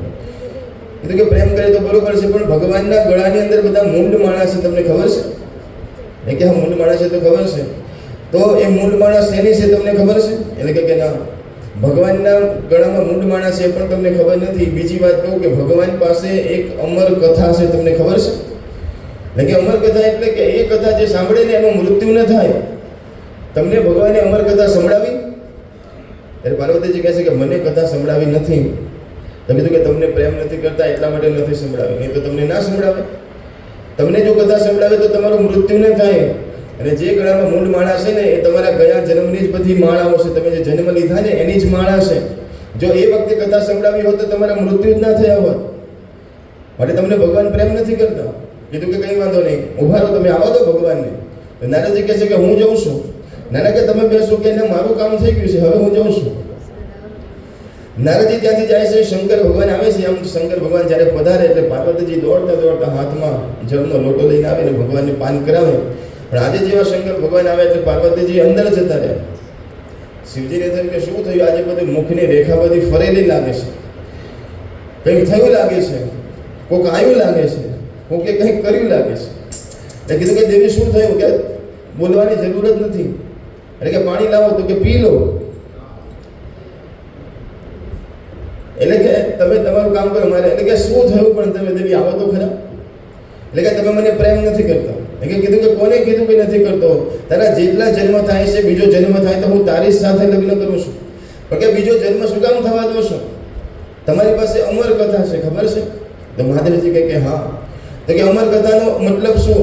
એનાથી શું ફળ મળે? તો કે અમર કથાનું એટલું મહત્વ છે કે આ કથા જે સાંભળે એ મરે નહીં, એનો બીજો જન્મ ન થાય, એ સદાને માટે અમર થઈ જાય. તો કે મને કેમ નથી સંભળાવતા કથા? જો મને કથા સંભળાવી હોત તો હું પણ અમર થઈ જાત ને. તો મને તમે મારવા ઈચ્છો છો એટલે કથા નથી સંભળાવતા. કીધું કે દેવી નહીં, આ અમર કથાનો એક નિયમ છે. સાંભળો છો ને બધા? કથાનો એક નિયમ હોય છે કે જ્યાં સુધી શ્રોતાઓ સાંભળવા માટે તૈયાર ના હોય ત્યાં સુધી કથા કહેવાય જ નહીં. વક્તાને તો બધું આવડતું હોય, વક્તાની પાસે જાત જાતની કથા હોય, મોટા મોટા વક્તાઓ, પણ જ્યાં સુધી એની સામે પ્રશ્ન ન થાય ને ત્યાં સુધી એમ કહેવાય કે કથા નીકળતી નથી. આજે તમે મને પૂછી છે તો હવે હું તમને કથા કહું, અમર કથા. કથા સાંભળવાનું પહેલું લક્ષણ કે જિજ્ઞાસા હોવી જોઈએ મનમાં કે મારે કથા સાંભળવી છે. અને એમ કહેવાય કે કોઈ બહુ પાણી પી લીધું હોય ને એને તમે અમૃત આપો તો એના માટે નકામું છે. કોઈ 56 ભોગ ખાઈને ઊભો થયો એને તમે ભોજન આપો તો નકામું છે. એમ જેને સાંભળવાની જ ઈચ્છા નથી એને તમે અમૃત જેવી કથા સંભળાવો તો એના માટે કંઈ મહત્વનું નથી. માટે એના માટે ભૂખ હોવી જોઈએ. માટે તમે મને પૂછો છો તો હું તમને કથા કહું, પણ સાંભળો દેવી, આ કથા જેને તેને સંભળાવાય નહીં, જેના જીવનમાં ગુરુ હોય એને જ આ કથા સંભળાવાય. એના ઘણા બધા નિયમ છે. માટે આપણે બધા એકાંતમાં જઈએ અને એકાંતમાં જઈને હું તમને આ કથા કહું. તો આપણે બંને જણા અમરનાથની ગુફામાં જઈએ. નંદી પર બિરાજમાન થઈ અમરનાથની ગુફામાં જાય છે. ગણપતિ દાદાને કહે છે કે તમે ના આવતા. કાર્તિક સ્વામીને કહે છે કે તમે ના આવતા. જેમ જેમ આગળ ગયા તો નંદી પરથી પણ નીચે ઉતરી ગયા, ત્રિશૂળ પણ મૂકી દીધું, ડમરું પણ મૂકી દીધું. એકલા શિવ અને પાર્વતી એ અમરનાથની ગુફામાં જાય છે. અને કીધું કે હવે કથા શરૂ કરું છું, આજુબાજુમાં કોઈ છે તો નહીં. તો ઘણા બધા પક્ષીઓ ત્યાં આગળ હતા, તાલી પાડે છે. તો બધા પક્ષીઓ ત્યાંથી ઉડી જાય છે. ત્યાં કે એ સમયે એ જગ્યા ઉપર એક સુકી ત્યાં આગળ હતી, એક પોપટની એમ કહેવાય કે પોપટી ત્યાં આગળ હતી. એ પણ ઉડીને ગઈ, પણ કહેવાય કે હમણાં એનો એક નાના બચ્ચાનો જન્મ થયો છે. એને હજી સળવળાટ કરવાની શરૂ કરી હતી. બધા પક્ષીઓ જતા રહ્યા અને શંકર ભગવાને કથા કહેવાની શરૂઆત કરી. આમ ધ્યાનમગ્ન થઈને શંકર ભગવાન કથા કરે છે. પણ શંકર ભગવાને કીધું કે હું કથા કહું ને ત્યારે વચ્ચે વચ્ચે તમે રાધે રાધે કરજો, તો મને ખબર પડે તમે જાગો છો કે બોલતા નથી. એનાથી ખબર પડે કે તમે જાગો છો, તમારું મન કથામાં છે કે બહાર છે. તો તમે વચ્ચે વચ્ચે રાધે રાધે બોલજો. તો કે ભલે. ભગવાન મહાદેવજી કથાની શરૂઆત કરે છે. એક સ્કંદ, બીજો સ્કંદ, એક કથા, બીજી કથા. વચ્ચે વચ્ચે મા પાર્વતી રાધે રાધે રાધે રાધે કરે છે. હવે પેલા પોપટનું બચ્ચું હતું ને ધીરે ધીરે મોટું થવા લાગ્યું. આપણે બધાને ખબર છે કે પોપટને જેવું શીખવાડો એવું એ શીખી જાય તો એ પણ રાધે રાધે બોલતા શીખી ગયો. હવે કથા આવે છે રાસલીલાની. ભગવાને કીધું કે ભગવાન કૃષ્ણ અને રાધાનો રાસ જ્યારે વૃંદાવનની અંદર થતો હતો ને, ત્યારે મહાદેવજી કે એ આનંદનું વર્ણન હું ન કરી શકું, મને પણ સમાધિ લાગી જાય છે. ને એ વર્ણન કરતા કરતા મહાદેવજી કથા કહે છે તો કથા ચાલતી હતી ત્યાં પાર્વતીજી સમાધિમાં પહોંચી ગયા કે મને પણ એક વૃંદાવનની કથા અને રાસની કથા મને પણ બહુ ગમે છે. તો એ તો રાસ રમવા લાગ્યા મનથી. આ બાજુ કથા ચાલુ છે, કથાનો એક સ્કંદ, બીજો સ્કંદ, એમ કરતા હવે કથાની પૂર્ણાહુતિ થવાની તૈયારીમાં હતો, છેલ્લો શ્લોક બાકી હતો. અને મહાદેવજી કીધું કે કૃષ્ણ કનૈયા લાલ કી જય. આ આખી અમર કથા મેં તને પ્રેમથી ભાવથી સંભળાવી છે. ત્યારે પાર્વતીજી આમ થોડા ચેતન થયા ને કીધું મહાદેવજી પેલી રાસરમમાં ભગવાન ગયા હતા પછી શું થયું એ તો કહો આગળ. શંકર ભગવાન કહે છે કે હજી તમે રાસલીલામાં અટકેલા છો, આખી ભગવાનની કથા પૂરી થઈ ગઈ. તો કે ના, અરે હું તો ધ્યાનમાં જતી રહી હતી. તો કે તમે ધ્યાનમાં જતા રહેતા તો કથા કહેતા કહેતા મને જે રાધે રાધે શબ્દ સંભળાતો, જે ભગવાનનું નામ સંભળાતું તો એ કોણ બોલતું હતું? ત્યારે ભગવાને જે નજર કરી તો એમ કહેવાય કે એ પોપટનું બચ્ચું ત્યાં આગળ બેઠું હતું. કીધું કે આ કોણ છે જેને અધિકાર વગર કથા સાંભળી છે? હું આને નહીં છોડું, હું આને મારી નાખું. એમ કરીને ભગવાન શંકર ત્રિશૂળ લઈને એમ કહેવાય કે દોડે છે. આગળ પેલું પોપટ દોડે છે ને પાછળ એમ કહેવાય કે શંકર ભગવાન ઉડતો એમ કહેવાય કે જે જગ્યા ઉપર વેદવ્યાસ ભગવાનને એના પત્ની ભગવાને સાધના કરતા હતા ત્યાં પહોંચ્યા. આ પોપટનું બચ્ચું કહેવાય કે ધીરે ધીરે વાયુ સ્વરૂપ ધારણ કરે છે અને વેદવ્યાસજીના ધર્મપતિના કાનમાંથી એમ કહેવાય કે ગર્ભની અંદર પ્રવેશ કરી જાય છે. શંકર ભગવાન આવે છે દોડતા, ક્યાં ગયો પોપટ? એટલે કીધું કે એ તો અંદર સમય ગયો કે બહાર નીકળ. એટલે અંદરથી બોલે છે હું બહાર નહીં આવું. તો કીધું કે તું ક્યાં સુધી બહાર નહીં આવે? હું 1 વર્ષની સમાધિ લઈને ત્યાં બેસું છું, પછી જોઉં છું કે તું આવે છે કે નહીં. તો અંદરથી પોપટનું બચ્ચું બોલે છે કે લઈને તમે 1 જ વર્ષની સમાધિ લેશો, હું તો 12 વર્ષની સમાધિ લઈને બેસું છું, જાઓ તો પછી. શંકર ભગવાન વિચાર કરે કે આ કોણ છે? સંતો કહે છે કે શંકર ભગવાનનો એક અવતાર જ હતો. કહેવાય કે એ સુખદેવજી મહારાજ હતા જેને જન્મતા પહેલા અમર કથા સાંભળેલી છે. એ જ સુખદેવજી મહારાજ. સુખ એટલે પોપટ, એટલા માટે એનું નામ પડે છે સુખદેવ. કહેવાય કે જેવો જન્મ થાય છે એટલે ઘર છોડીને જાય છે કે મારે માયામાં પડવું નથી. સાંભળજો બધા. અને જ્યારે જંગલમાં જતા રહ્યા એટલે વેદવ્યાસ ભગવાન કહે છે કે આ તો શું થયું? મેં ભાગવતની કથાની રચના કરી અને એ કથા જગત સુધી પહોંચે એટલા માટે મેં પુત્રની કામના કરી. પુત્રનો જન્મ થયો ને પુત્ર તો સીધો સંન્યાસી થઈ ગયો. તો આ કથા તો અહીં નહીં હજી રહી. આ કથા જગત સુધી કોણ પહોંચાડશે? માટે વિચાર કર્યો કે કેવી રીતે આ જગત સુધી પહોંચશે? સુખદેવજી મહારાજને કોણ સંભળાવે? પણ સુખદેવજી મહારાજ સાંભળવા તૈયાર નહોતા. એટલા માટે પોતાના વેદવ્યાસ ભગવાને પોતાના શિષ્યોને ભેગા કરીને કીધું, બધાને એક શ્લોક શીખવાડી દીધો. અને કીધું કે તમે એક કામ કરો, આ ભાગવતના શ્લોક જઈ જંગલમાં જઈને ગાઓ અને એવી રીતે ગાજો કે જે જગ્યા પર સુખદેવજીને સંભળાય. સુખદેવજી મહારાજની ગુફા જે જગ્યા પર હતી ને એની આજુબાજુમાં જઈ અને આ શ્લોક તમે ગાજો. એકવાર જો ભાગવતના શ્લોક સાંભળશે પછી રહી નહીં શકે, દોડીને આવશે. તો આ બાજુ એમ કહેવાય કે વાત નક્કી થઈ છે. બધા શિષ્યો દોડ્યા છે, એક શ્લોક ગાયા કરે છે. એમાં એક શિષ્ય જાય છે અને જે જગ્યા પર સુખદેવજી મહારાજ બિરાજમાન છે ત્યાં જઈને સુંદર મજાનો શ્લોક ગાય છે. શું કહે છે? બરહાપીડમ નટવર વપો કર્ણિયો કર્ણિકારમ વિપ્રદવાસ કનક કપિશમ વૈજયંતીમ ચ માલા રંદ્રાણ વેણો રધર સુધયા પૂરયન ગોપ વૃંદે વૃંદારણ્ય સ્વપદ ગમનમ પ્રાવિશ ગીત કીર્તિ ભગવાનના સુંદર મજાના મનમોહનનું સુંદર મજાનું વર્ણન કરે છે.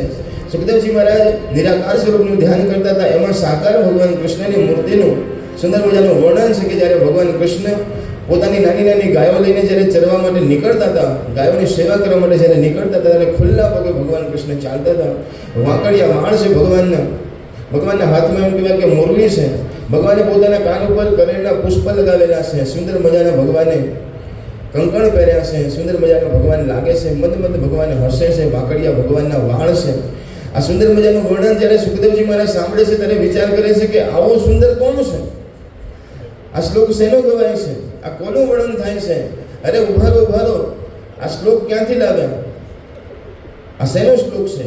ત્યારે વેદવ્યાસ ભગવાન પાછળથી ઊભા થઈને આવીને કહેશે કે હે બેટા, આ ભાગવત કથાના શ્લોક છે, આ તો એક શ્લોક નહીં, આવા તો 18,000 શ્લોક છે, તું મારી પાસે આવ, હું આ બધા શ્લોક તને ભણાવું. અને સુખદેવજી મહારાજ એમની સાથે જાય છે અને સુખદેવજી મહારાજ એ આખું ભાગવત એમ કહેવાય કે પોતે ભણે છે અને પોતાના હૃદયની અંદર ભાગવત કથાને ઉતારે છે. એ સુંદર મજાના સુખદેવજી મહારાજના ચરિત્ર પછી આગળ 3જા પ્રકરણની અંદર 5મા અધ્યાયમાં પરીક્ષિત મહારાજની કથા આવે છે. સાંભળો છો ને બધા? મહાભારતનું ભયંકર યુદ્ધ થયું છે, કૌરવોનો વિનાશ થયો છે, પણ હજી કૌરવોની સેનામાં 3 જણા બાકી છે, કૃપાચાર્ય, કૃતવર્મા અને અશ્વત્થામા.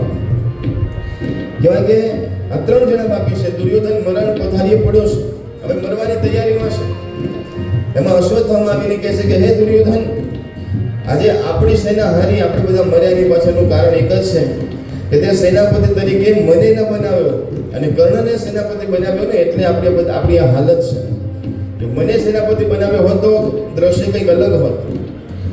દુર્યોધન મરવાની તૈયારીમાં તો એને થયું કે હજી ક્યાં વહી ગયું છે, જ્યાં હું તને સેનાપતિ બનાવું છું. હવે સેનામાં કેટલા માણસો છે? 3 જ.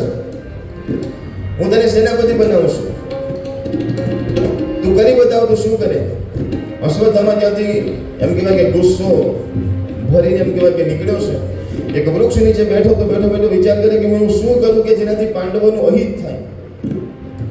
એમાં જે વૃક્ષ નીચે બેઠા હતા એ જ વૃક્ષ ઉપર નાના પક્ષીઓનો માળો હતો અને અચાનક એમ કહેવાય કે રાતના અંધારામાં બાજ પક્ષી આવે છે, એ માળા ઉપર એમ કહેવાય કે હુમલો કરે છે, નાના પક્ષીઓને બધાને મારી નાખે છે અને એમ કહેવાય કે ખાઈ જાય છે, ઉપાડીને લઈ જાય છે.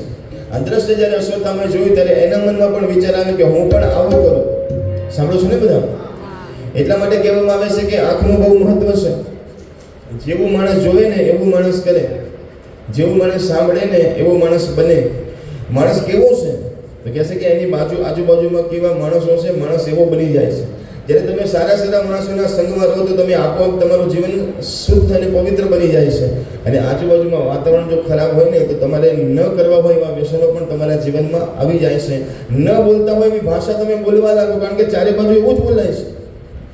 માટે સંગ એવો રંગ લાગે છે. આજે અશ્વત્થામાએ દ્રશ્ય જોયું એટલે એને પણ વિચાર કર્યો કે હું પણ આવી રીતે પાંડવોનું અહિત કરું, રાત્રે અંધારામાં જઈને મારું. પણ એને જ્યાં સંકલ્પ કર્યો ત્યાં ભગવાન કૃષ્ણને ખબર પડી ગઈ કે અશ્વત્થામા રાતે આવશે અને અશ્વત્થામા પાંડવોને મારશે. માટે એમ કહેવાય કે પાંડવોને કીધું કે મારી ઈચ્છા છે આજે મહેલમાં સૂવું નથી, મારે આજે પ્રકૃતિની ગોદમાં જવું છે, મારે નદી કિનારે સૂવા જવું છે, એટલે હું તો નદી કિનારે જઉં છું. અને ભગવાનને ખબર હતી કે હું જઈશ એટલે પાંડવો પણ રહેવાના નથી. એટલે પાંડવો કહે કે તમે જતા હોય તો અમે તમારી સાથે. બાળકોને કીધું કે તમે અમારી સાથે આવો, પણ બાળકોએ ના પાડી કે અમારે આવું નથી, અમે તો અહીંયા જ રહીએ છીએ. ભગવાન તમે જાઓ, તમે બધા જાઓ. તો આ બધા લોકો ત્યાંથી નીકળી ગયા છે ને કહેવાય કે એ જગ્યા ઉપર પાંડવોના જે 5 પુત્ર છે, પ્રતિવિંધ્ય, શુદ્ધ સોમ, શુદ્ધ કર્મ, સદાનિક અને શુદ્ધ શૈન, આજે પાંડવોના 5 દીકરા છે. પાંડવો જેવા જ હતા. એ આવીને એમ કહેવાય કે એમની પથારીમાં બિરાજમાન થાય છે. અડધી રાતનો સમય થયો છે. અશ્વત્થામા કામડો ઉઠીને એમ કહેવાય કે અંદર પ્રવેશ કરે છે અને 5 પુત્રોને એમ કહેવાય કે સુતેલા જોવે છે. કંઈક એવું પેલા છાંટે છે એટલે બધા બેભાન થઈ જાય છે. પછી એમ કહેવાય કે ખડગ લાવ્યા હોય છે, ખડગથી 5ના મસ્તક એમ કહેવાય કે અશ્વત્થામા કાપી નાખે છે. મસ્તક તો કાપે છે પણ એમ કહેવાય કે પેલા દુર્યોધનને બતાવવું પડે ને, એટલે કોથળામાં 5 મસ્તક લઈ અને એમ કહેવાય કે ચારે બાજુ રક્તની ધારાઓ વહેતી હતી ને એમાંથી એમ કહેવાય કે પોતે નીકળે છે. દુર્યોધન પાસે જાય છે. આજે એના હરખનો કોઈ પાન નથી. કીધું કે તે મને 1 દિવસનો મોકો આપ્યો અને એમાં જો મેં શું કર્યું, જો 5 પાંડવોને મારી નાખ્યા. દુર્યોધને જ્યારે આ શબ્દ સાંભળ્યો ત્યારે એટલો બધો આનંદમાં આવી ગયો અને દુર્યોધનના મૃત્યુનો સંકેત એ જ હતો અને એ જ વરદાન મળ્યું કે તારું મૃત્યુ ક્યારે થશે? તો કે જ્યારે તને એક સાથે 2 સમાચાર એક સાથે મળશે ત્યારે તારું મૃત્યુ થશે. સુખના અને દુઃખના આ બંને સમાચાર એક સાથે મળશે ત્યારે તારું મૃત્યુ થશે. તો ત્યારે સુખના સમાચાર મળ્યા કે પાંડવોનું મૃત્યુ થયું. એટલો બધો રાજી થઈ ગયો પણ તરત એને વિચાર આવ્યો કે ભીમ એમ મરેવું નથી, એટલે તું મને ભીમનું મસ્તક આપ. ભીમના છોકરાનું મસ્તક ભીમ જેવું છે તો એ કાઢીને આપે છે. દુર્યોધન પોતાની બાથમાં દબાવે છે તો દબાવ્યું તો મસ્તક તૂટી ગયું. અને મસ્તક તૂટ્યું ત્યાં એને ખબર પડી ગઈ નહીં આ ભીમનું મસ્તક નથી, આ તો ભીમના દીકરાનું મસ્તક છે. ભીમનું મસ્તક હજારો હાથીઓ એના ઉપર કૂદે તો એના મસ્તકને કંઈ થાય એવું નથી. અરે આ ત્યાં શું કર્યું? અમારા કુળમાં અમારી પાછળ કોઈ પાણી રેડેવું રાખવા ના દીધું ને એકદમ દુઃખ થયું, ત્રાસકો થયો ને ત્યાં જ એમ કહેવાય કે દુર્યોધનનું મૃત્યુ થાય છે. અશ્વત્થામા વિચાર કરે કે હવે મારી શું થશે, મારું શું થશે, આ પાંડવો મને નહીં છોડે, એટલે અશ્વત્થામા ભાગે છે. સવારનો પહોર થયો, દ્રૌપદીજી જોવા માટે આવે છે કે પાંડવો શું કરે છે, બાળકો શું કરે છે, ને જ્યાં આવીને જોવે છે એક માને પોતાના સમક્ષ પોતાના 5 દીકરાનું મૃત્યુ દેખાય છે. કહેવાય કે એક બાજુ ધડ પડ્યા છે, મસ્તક દેખાતા નથી, એમ કહેવાય કે રાડ પાડે છે કે કોણે કર્યું આ બધું, ક્યાં છે પાંડવો. ત્યાં તો બધા પાંડવો પણ આવી જાય છે. આ દ્રશ્ય જ્યારે જોવે છે, ચોધાર આંસુએ બધા રડે છે. ભીમને એટલો બધો ગુસ્સો છે, અર્જુન એટલો ગુસ્સો છે, જેને આ કર્યું છે કૃત્ય એને અમે છોડશું નહીં. અને ખબર પડી કે અશ્વત્થામાએ કર્યું છે, તો પાછળ પાછળ અર્જુન જાય છે, ભીમ જાય છે, પકડે છે, મારે છે અને રથની પાછળ બાંધીને એમ કહેવાય કે લાવે છે. રથની પાછળ બાંધીને લાવે છે. અનેક ઘાવ એના શરીર ઉપર થયા છે અને દ્રૌપદીની આગળ લાવવામાં આવે છે અને કીધું કે લે દ્રૌપદી, આ તારો ગુનેગાર છે તો એને માર. દ્રૌપદીએ જે આંખો ઊંચું કરીને જોયું તો આ ગુરુપુત્ર છે. ગુરુ જે દ્રોણાચાર્યજી મહારાજ છે એના પુત્ર છે અશ્વત્થામા. અને દ્રોણાચાર્યજી મહારાજનું મૃત્યુ યુદ્ધમાં થઈ ગયું છે. એટલે દ્રૌપદીને સતી નારી કહેવામાં આવે છે. સતી કોની કહેવાય કે જે સહન કરે, કહેવાય કે સતી નારી છે. દ્રૌપદીને કીધું કે લે આ ખડગ કાપી નાખેલું માથું. ત્યારે દ્રૌપદી વિચાર કરે છે. દ્રૌપદીજી કહે છે કે મારા પુત્રનું તો મૃત્યુ થયું છે, મારા 5 પુત્રોનું મૃત્યુ તો થયું છે, પણ મારા જીવનનો સહારો તમે મારા પતિ તો મારી પાસે છો ને. જ્યારે દ્રોણાચાર્યજી મહારાજનું તો મૃત્યુ થઈ ગયું છે અને અશ્વત્થામાને પણ જો આપણે મારી નાખીશું તો એની માં કોના સહારે જીવશે? શું કહે છે? એની માં કોના સહારે જીવશે? મારી પાસે તો તમે છો. એનો પુત્રને આપણે મારી નાખીશું, એના પિતાનું તો પહેલેથી મૃત્યુ થઈ ગયું છે, માટે મુચતામ એને છોડી મૂકો, એને મારવો નથી. અને કહેવાય કે દ્રૌપદીજીનો આ શબ્દ સાંભળે છે. ભગવાન કૃષ્ણ પણ ઘણું બોલે છે. છેલ્લે નક્કી થાય છે કે બ્રાહ્મણ છે, બ્રાહ્મણને મરાય નહીં. તો કહે છે કે એક કામ કરો, બ્રાહ્મણનું અપમાન કરો, એને મસ્તક ઉપર મણી હતો એ મણી કાઢી લીધો અને કહેવાય કે એને વાળ કાપી નાખ્યા, અનેક દંડ આપ્યો છે. કારણ કે બ્રાહ્મણનું અપમાન થાય ને એ જ એના માટે મૃત્યુ સમાન છે. માટે બ્રાહ્મણનું એમ કહેવાય કે અશ્વત્થામાનું અપમાન કરે છે, માથામાંથી મણી કાઢીને એમ કહેવાય કે ત્યાંથી ધક્કો મારીને કાઢી મૂકે છે. કહેવાય કે અશ્વત્થામાને હજી પણ શાંતિ થતી નથી. સાંભળજો, ભગવાન કૃષ્ણ આ બધું જ કાર્ય થઈ ગયું છે. ભગવાને કીધું કે હવે હું દ્વારકા જવા માટે તૈયાર થયો છું, મને હવે થોડા દિવસ મારી દ્વારકામાં જવા દો. તો ભગવાન કૃષ્ણ રથ ઉપર બેસવાની તૈયારીમાં હતા ત્યારે અર્જુને કીધું કે હે પ્રભુ તમે જશો નહીં, હે પ્રભુ તમે રહો થોડા દિવસ. ત્યારે કીધું અર્જુન ઘણા બધા સમયથી હું છું પણ હવે મારે જવું પડશે.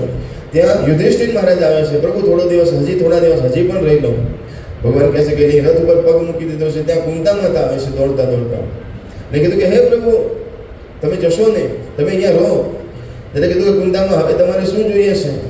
તમે જેના માટે લડતા હતા મહાભારતનું યુદ્ધ, એમાં તમારો વિજય થયો છે, માટે હવે શાંતિથી રાજ કરો અને રાજકાજ શાંતિથી સંભાળો બધું. હવે મારી જરૂર નથી. ત્યારે કુંતામાં કહે છે કે નહીં પ્રભુ તમારી જરૂર છે. હા તો માં તમારે જે માગવું એ માગી લો, હું તમને વચન આપીને જાઉં છું, વરદાન આપું, માગો તમારે શું માગવું છે.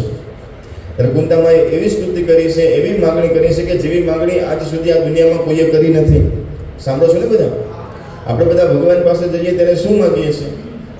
કે સુખ આપો, શાંતિ આપો, સમૃદ્ધિ આપો, મારા ઘર પરિવારનું ધ્યાન રાખજો ભગવાન, એવું કહીએ ને. પણ કુંતામાએ ભગવાન પાસે માગ્યું છે કે હે પ્રભુ મને વિપત્તિ આપો, મને દુઃખ આપો, મને સુખ નથી જોતું. કારણ કે જો હવે સુખ આવ્યું જીવનમાં એટલે તમે જવા લાગ્યા.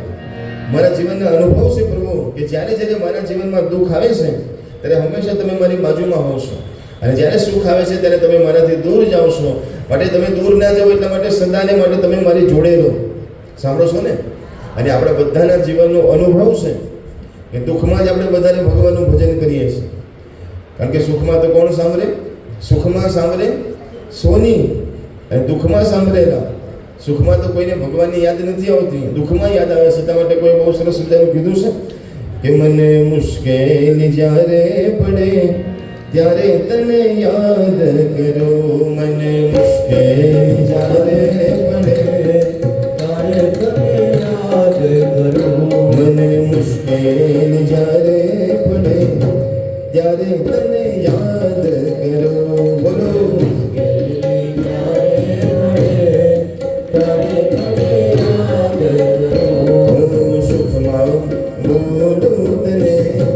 દુઃખમાં યાદ કરો, હું સુખમાં સુખમાં બોલો મને દુઃખમાં યાદ કરો.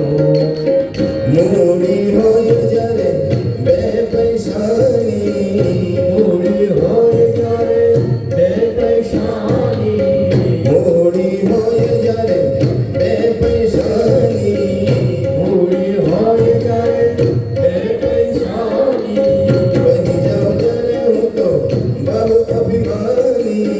બની જાઉં તો ત્યારે અભિમાની. પણ જ્યારે ખાવાના સસા પડે ત્યારે તને યાદ કરું. મને મુશ્કેલી જ્યારે પડે ત્યારે તને યાદ કરું. હું સુખમાં બોલું તને, દુઃખમાં યાદ કરું. હું સુખમાં બોલું તને, દુઃખમાં યાદ કરું. दुख में सुमिरन सब करे, सुख में करे न कोई. जो सुख में सुमिरन करे तो दुख काहे हो. बोलो कृष्ण कन्हैया લાલ કી જય. કહેવાય કે જીવનમાં મારે ને તમારા દુઃખ એટલા માટે આવે છે કારણ કે આપણે ભગવાનને ભૂલી જઈએ છીએ. જો હું ને તમે પ્રેમથી ભગવાનને યાદ કરીએ તો મારે ને તમારા જીવનમાં કોઈ દુઃખ આવે નહીં. આજે કુંતામાં કહે છે કે પ્રભુ તમે મને દુઃખ આપો. કહેવાય કે કુંતામાં પ્રાર્થના કરતા હતા ત્યાં તો દોડતે પાછળ ઉત્તરાજી દોડતા આવે છે. કહેવાય કે આ ઉત્તરાજી કોણ છે? તો કહે છે કે અર્જુનનો દીકરો અભિમન્યુ.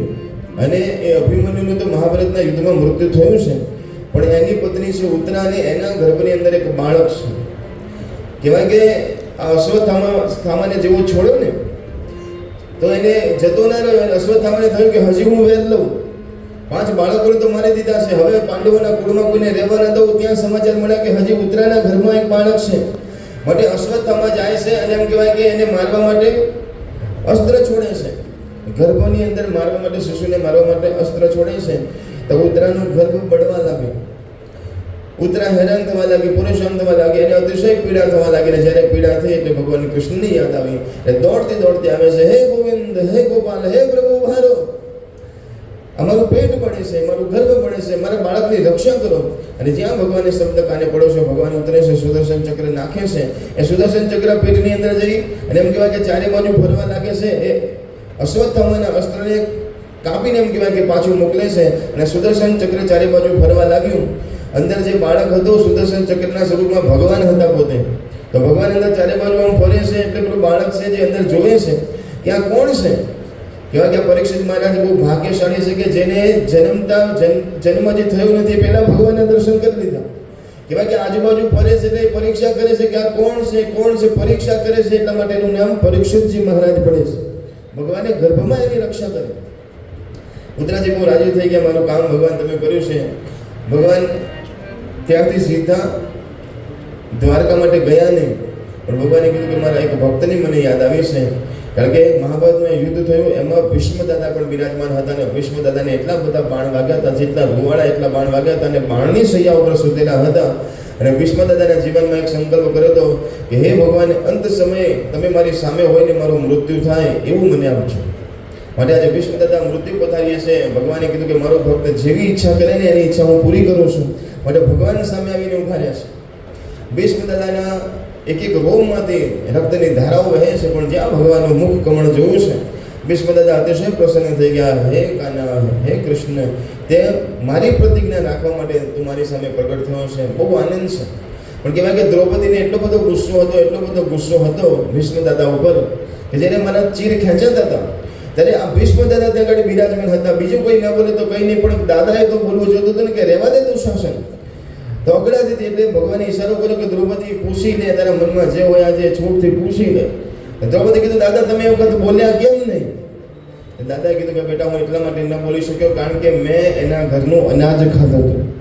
અને માણસ જેના ઘરનું અનાજ ખાય છે એનું ઋણ એના ઉપર ચડે છે. ઋણના લીધે હું બોલી ન શક્યો. અને એ ઋણનું જે લોહી બન્યું ને આજે જો એનું એક કણ આ ધરતી પર પાડી રહ્યો છું ને એનું ઋણ એને ઉતારું છું. માટે દીકરા માફ કરજે, મારી ભૂલ થઈ ગઈ કે હું બોલી ન શક્યો. દ્રૌપદીની હૈયા વરાળ એમ કહેવાય કે નીકળી ગઈ, શાંત થઈ ગઈ. ભીષ્મ દાદા ભગવાનનું મધુર મુખ જોઈ અને એમ કહેવાય કે પોતે ભગવાનના ધામમાં જાય છે અને મનમાં ગાતા જાય છે,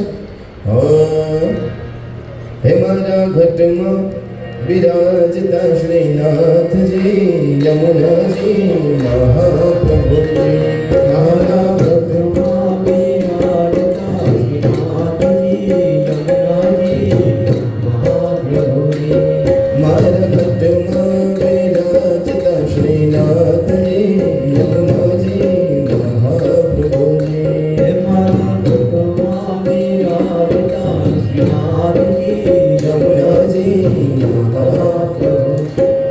મારું મંદડું છે ગોકુળ વનરાવન, મારું મંદડું છે ગોકુળ વનરાવન, મારું મંદડું છે ગોકુળ વનરાવન, મારું મનડું છે ગોકુળ વનરાવન, મારા પ્રાણ જીવન હમારા ભક્તમાં વિરાજતા શ્રીનાથજી યમુનાજી મહાપ્રભુજી.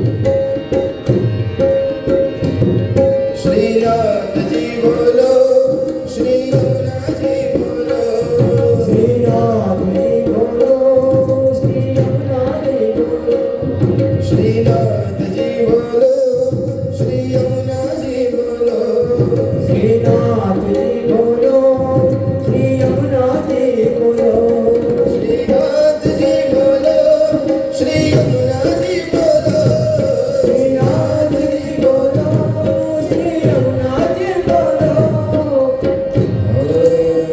એ હું તો આઠે પ્રહર કેવી સેવા રે કરું, હું તો આઠ સમા તેરી સેવા વડે કરું, હું તો આઠે સમા તેરી ચાકરી રે કરું, આઠે ક્ષમા તેરી જાગીરે કરું. વિશ્વદાદા ભગવાનના ભજનમાં લીન બની ગયા છે અને પ્રાર્થના કરે છે કે હે પ્રભુ, મારા મનની જે ઈચ્છા હતી આજે તમે પૂરી કરી છે અને પોતાના પ્રાણ છોડે છે. ઉત્તરાયણનો એ સુંદર મજાનો સમય હતો અને ભગવાનના ધામમાં જાય છે. ભગવાન દ્વારકાધીશ હવે રથમાં બિરાજમાન થઈને કીધું, બધાને કીધું કે મને હવે રજા આપો, હું પણ દ્વારકા જઉં છું. અર્જુનજી સાથે જાય છે. સાંભળજો, કળિયુગનો પ્રારંભ થવાની તૈયારીમાં હતા. આકાશમાંથી દેવતાઓ ભગવાન પાસે આવીને કહેવા લાગે કે પ્રભુ હવે બહુ થયું, તમારું જે કાર્ય કરવા માટે તમે આવ્યા હતા એ કાર્ય પૂરું થઈ ગયું, હવે તમે પાછા વૈકુંઠમાં પધારો. ભગવાને કીધું કે યોગ્ય સમય જોઈને હું આવું છું.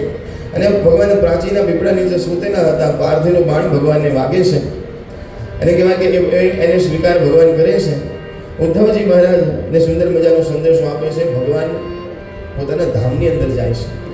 જ્યાં ભગવાન ધામની અંદર ગયા ત્યારે આદેશ આપીને ગયા કે બધી મહારાણીઓને તમે લઈ જજો અને ગોકુળ મથુરા વૃંદાવન લઈ જજો. કહેવાય કે અર્જુન મહારાજ આ બધાને લઈને આવતા હોય છે.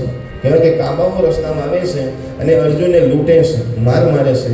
સંતો એટલા માટે કહે છે કે સમય સમય બલવાન હે નહીં પુરુષ બલવાન, કાબે અર્જુન લૂંટિયા વહી ધનુષ વહી બાણ. કહેવાય કે જ્યાં સુધી ભગવાનની કૃપા અને ભગવાન તમારી સાથે હોય ને ત્યાં સુધી તમારો કોઈ વાળ પણ વાંકો ન કરી શકે. યાદ રાખજો, જીતને તારે ગગન મેં ઉતને શત્રુ હોય, પણ કૃપા હોય રઘુનાથ કી તો બાલના બાકા હોય. પણ જે દિવસે મને ને તમને અભિમાન આવી જાય ને એમ થાય કે આ બધું હું કરું છું, મારું ઘર હું ચલાવું છું, આ દુનિયા બધું હું ચલાવું છું, એમ કહેવાય કે એ દિવસે ક્યારે વિઘ્ન આવશે એ કંઈ નક્કી નહીં. માટે હંમેશા ભગવાનના ભક્ત થઈને રહેજો. અર્જુનજી મહારાજ એમ કહેવાય કે ફાટેલા કપડાં અને એવી રીતે પાછા આવતા હતા. યુધિષ્ઠિર મહારાજ વિચાર કરે કે ઘણો બધો સમય થયો, આ અર્જુન પણ આવતા નથી, ભગવાન દ્વારકાધીશના કોઈ સમાચાર પણ આવતા નથી. ત્યાં દૂર ધૂળની ડમરીઓ ઉડતી દેખાય છે. દોડે છે, જોવે છે, ત્યારે ખબર પડી કે અર્જુન છે, વસ્ત્રો ફાટેલા છે. શું થયું? તારી હાલત કોણે કરી?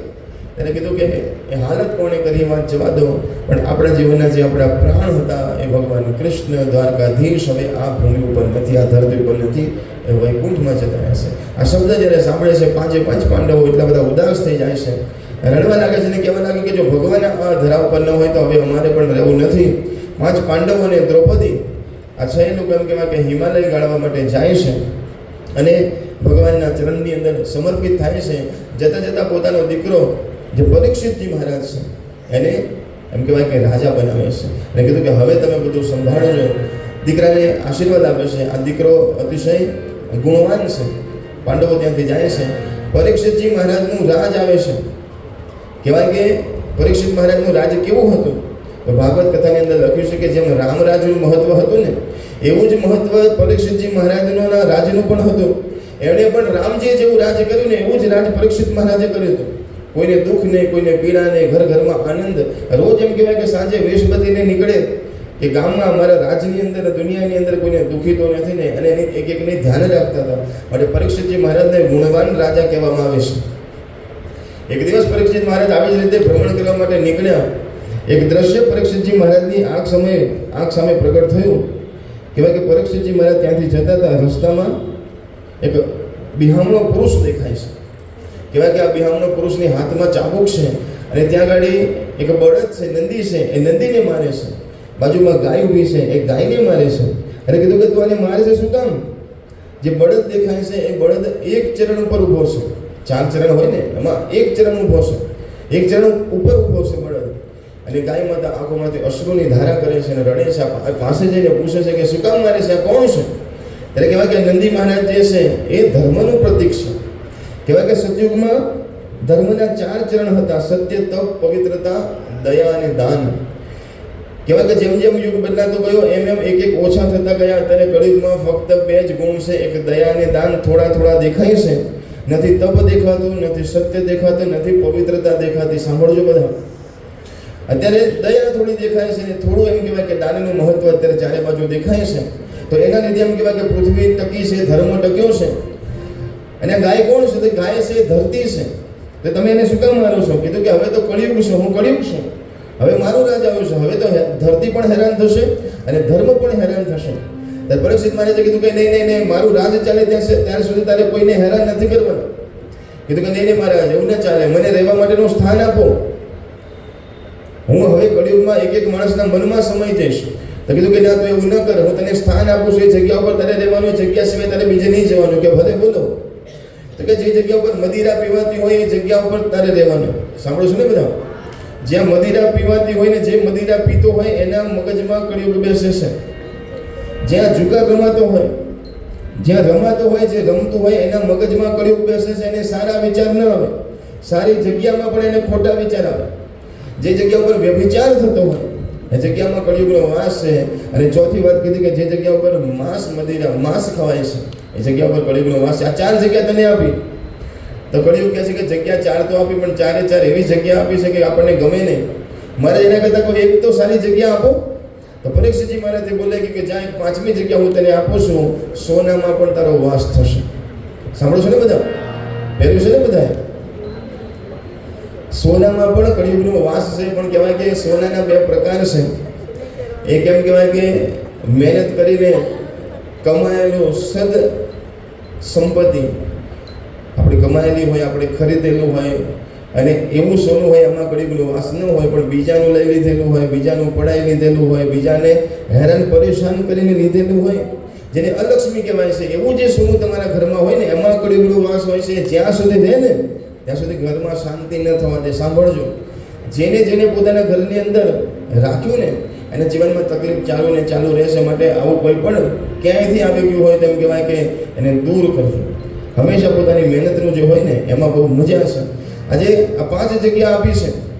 અને બીજું એક વચન લીધું કે 5000 વર્ષ સુધી તો કોઈને નડતો નહીં.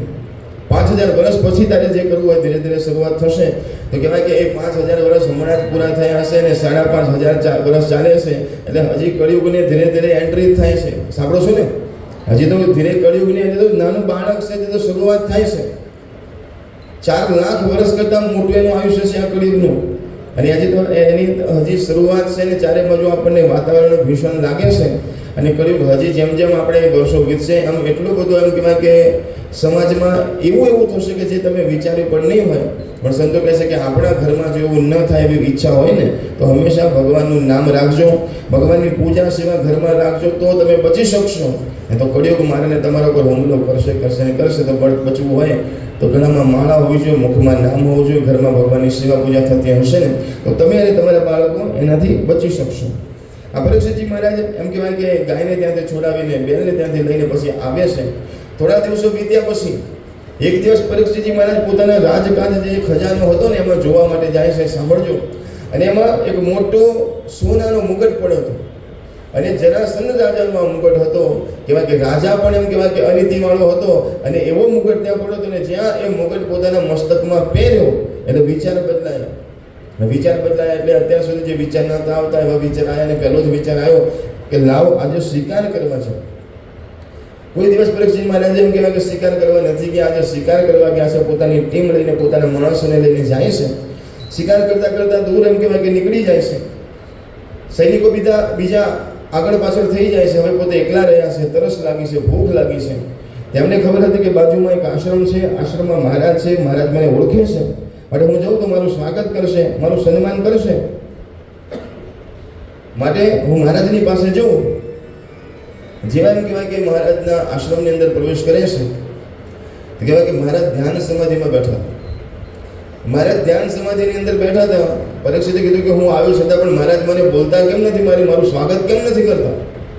પરીક્ષિત મહારાજ આવવાના હતા. પરીક્ષિતજી મહારાજ સંતોના સેવક હતા, દોડીને સંતોની સેવા કરવાવાળા હતા, સેવા લેવાવાળા નહોતા.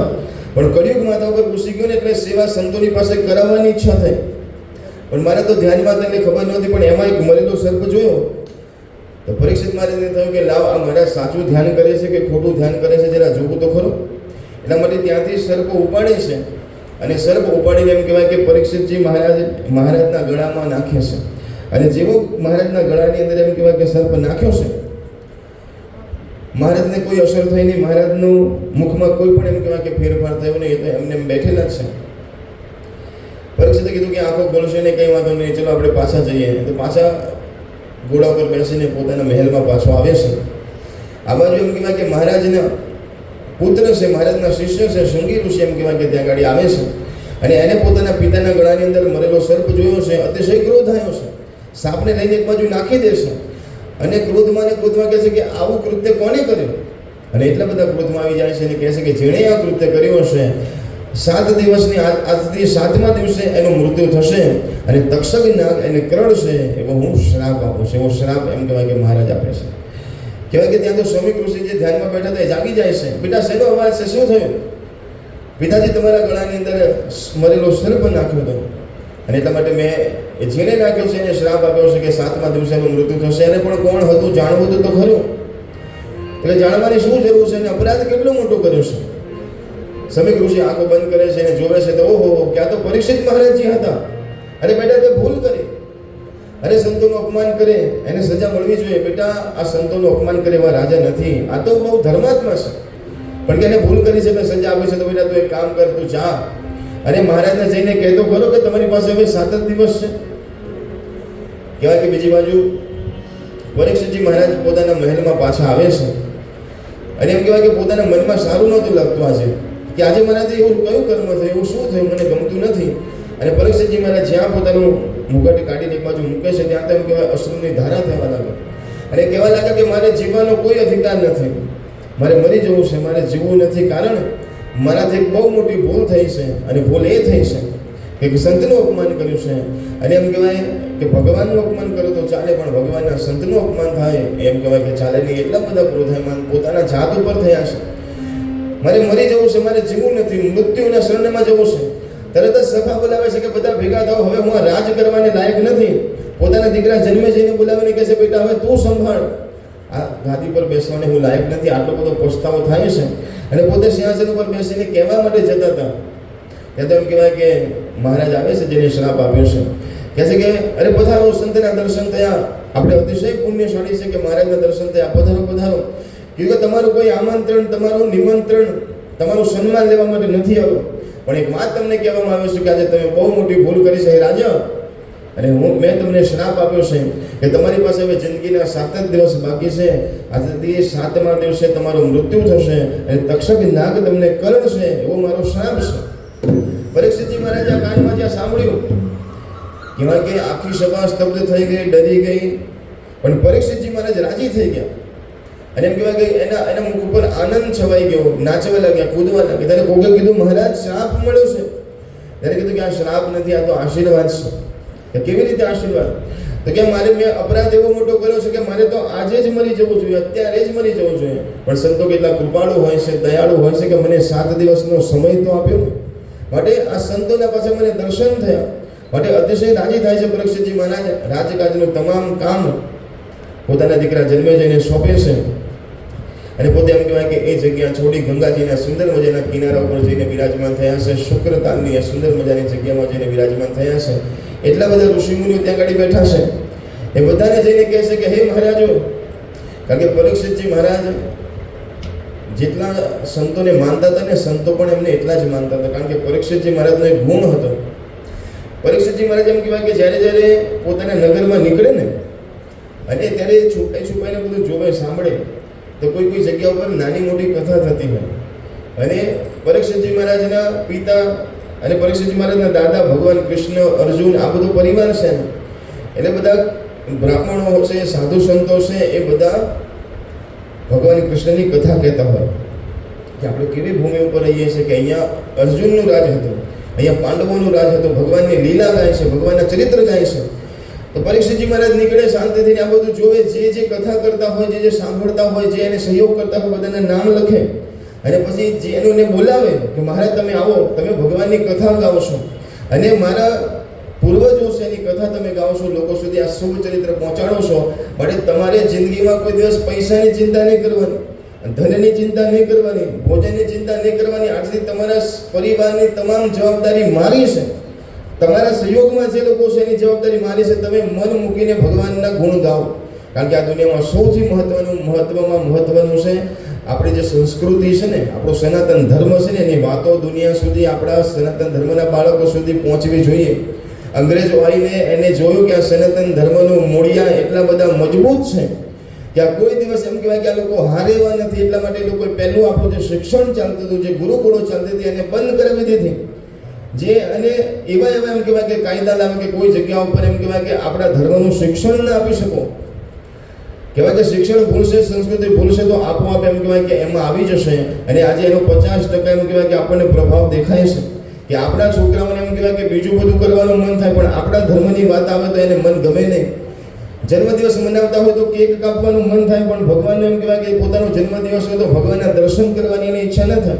આપણે ત્યાં આગળ કહેવાય કે બાળકોનો જન્મદિવસ આવતો હતો ત્યારે સરસ મજાના જેટલા એના વર્ષ થયા હોય એટલા દીપ કરવામાં આવતા અને સુંદર મજાના ભગવાનના કીર્તનને ભજન કરવામાં આવતા હતા. આપણી સંસ્કૃતિ ઘર ઘર સુધી પહોંચે, આ કથાઓ ઘર ઘર સુધી પહોંચે, એટલા એનો પ્રયત્ન અહીંયા બેઠેલા દરેકે કરવો જોઈએ. ભગવાન તમને પૂછશે કે તમે શું કર્યું, તમે તમારા માટે શું કર્યું, તમે તમારા ધર્મ માટે શું કર્યું. તમે સનાતન ધર્મની અંદર તમારો જન્મ થયો, ભારત જેવા દેશની અંદર તમારો જન્મ થયો, તમે તો આ રસ્તે ચાલો. અને જે આ રસ્તો ભૂલી ગયા હોય એને આ સરસ મજાનો રસ્તો બતાવીએ, એનું બહુ મોટું મહત્વ છે. તો પરીક્ષિતજી મહારાજને એટલા માટે સંતો વાલા લાગતા હતા કારણ કે દરેક સંતોની ચિંતા પરીક્ષિતજી મહારાજ કરતા હતા. તો આજે પરીક્ષિતજી મહારાજને શ્રાપ લાગ્યો છે તો પરીક્ષિતજી મહારાજ માટે તમામ સંતો ત્યાં આગળ આવી ગયા છે. જેટલી ચિંતા પરીક્ષિતજી મહારાજની નથી એના કરતાં વધારે ચિંતા આ સંતોને છે કે કેમ કરીએ, શું કરીએ કે પરીક્ષિતનું દુઃખ દૂર થાય. બધા વિચાર કરે કે કોણ આવશે, કોણ આ દુઃખમાંથી બહાર કાઢશે. અને એ જ વખતે એમ કહેવાય કે સુંદર પવન વહેવા લાગ્યો, સુંદર વાયુ વહેવા લાગ્યો, વાતાવરણ બદલાવા લાગ્યું છે, ચારે બાજુ એમ કહેવાય કે જય જયકાર થવા લાગ્યો છે. નાના બાળકો એમ કહેવાય કે હસવા લાગ્યા છે, સંતો એમ કહેવાય કે જય જયકાર કરવા લાગ્યા છે. અને બાળ સ્વરૂપમાં ભૂરી જટાવાળા સુખદેવજી મહારાજ એમ કહેવાય કે પધાર્યા છે. બોલો સુખદેવજી મહારાજ કી જય હો. સુખદેવજી મહારાજ આવ્યા છે, સુંદર મજાના સિંહાસન પર બિરાજમાન કર્યા છે. સુખદેવજી મહારાજને જોઈને તમામના હૃદયની અંદર ખૂબ આનંદ છે, પ્રેમ છે, સ્તુતિ કરે છે. અને પરીક્ષિતજી મહારાજ કહે છે કે હે પ્રભુ, મારા જીવનના હવે 7 જ દિવસ બાકી છે અને 7 દિવસમાં મારી મુક્તિ થાય એવું જ્ઞાન તમારી અંદર હોય તો મને આપો.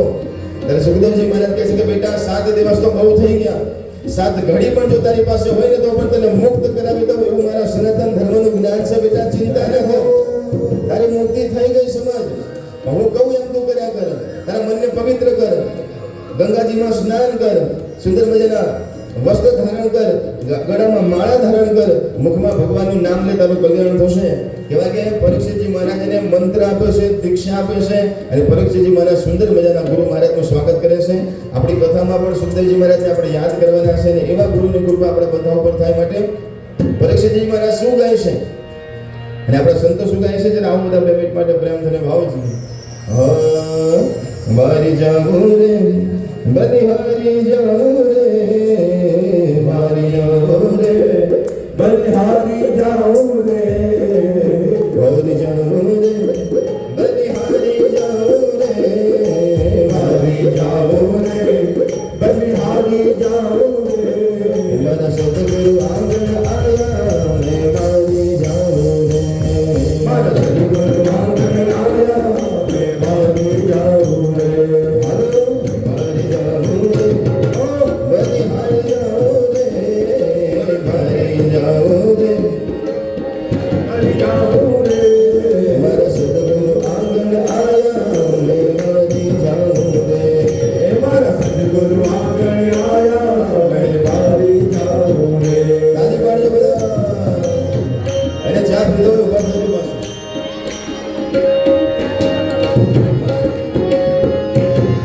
હાલો હાલો જેના હાથમાં ચા ના હોય ઉભા થજો હાલો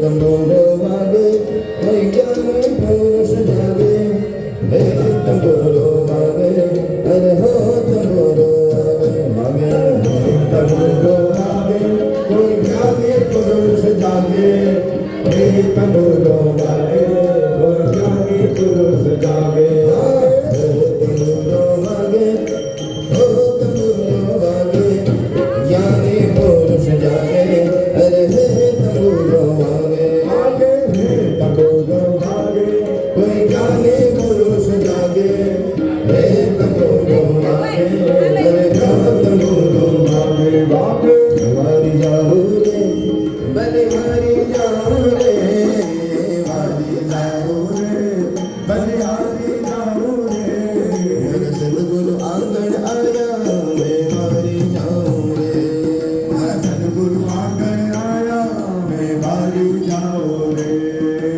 સત્સંગ બન ગए ભારે मैं गाऊं मंगलाकारी सत्संग बन गए भारे मैं गाऊं मंगलाकारी हाँ सत्संग बन गए भारे मैं गाऊं मंगलाकारी सत्संग बन गए भारे મેં ગાઉં મંગલાકારી हमारे खुल के हृदय निवारी मैं मारी जाऊं रे हमारे खुल के हृदय निवारी मैं વારી જાઉં રે जाऊं रे मारी जाऊं रे बलिहारी जाऊं रे मारी जाऊं रे બલિહારી જાઉં રે मेरा सतगुरु आंगन आया मैं मारी जाऊं रे મારા સદગુરુ આંગણ આયા મેં વારી જાઉં રે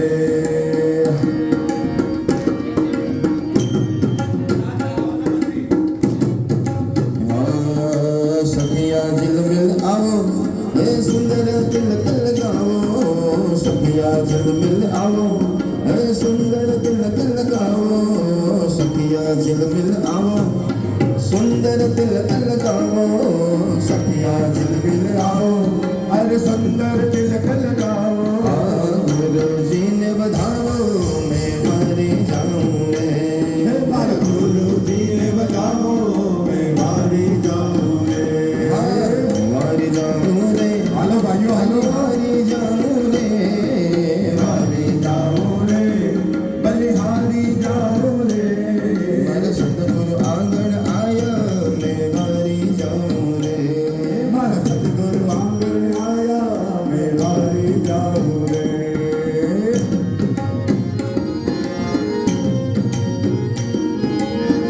પ્રેમ સે નાચીએ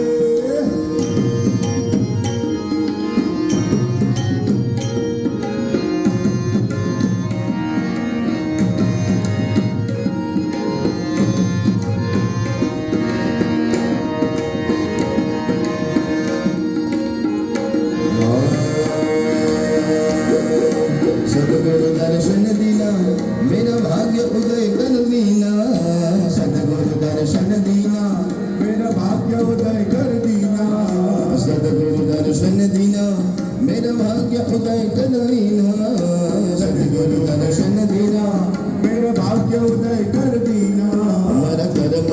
सब छीना मैं हारी जाऊं रे मारा कर्म फलम सब सीना मैं मारी जाऊं रे मारा कर्म फलम सब छीना मैं हारी जाऊं रे मैं कर्म सब छीना मैं मारी जाऊं रे हारी जाऊं रे बलिहारी जाऊं रे हारी जाऊं रे बलिहारी जाऊं रे मेरे सतगुरु आंगन आया मैं हारी जाऊं रे मारा सतगुरु आंगन आया मैं मारी जाऊं रे सतगुरु आंगन आया मैं गंगा गोमती नाया सतगुरु आंगन आया मैं गंगा गोमती आया सतगुरु आंगन आया मैं गंगा गोमती नाया सतगुरु आंगन आया मैं गंगा गोमती आया हमारी निर्मल हो गई काया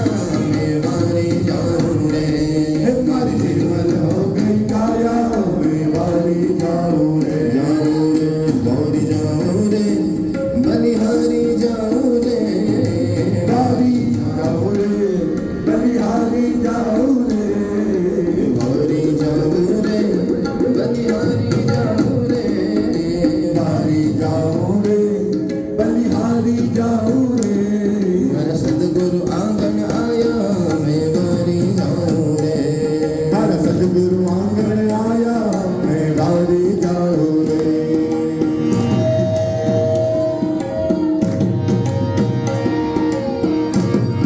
अरे जा जा रे ओ कृष्ण कन्हैया जा जा रे ओ कृष्ण कन्हैया जा जा जा आजा रे तू तुम्हारे नानो जल्दी लायो धा कन्हैया जा जा जा कन्हैया जा जा जा जा जा रे ओ कृष्ण कन्हैया जा जा जा जा जा रे ओ कृष्ण कन्हैया जा जा जा नदी हवे तो नटवर नानो जल्दी बालो धा कन्हैया जा जा जा कन्हैया जा जा जा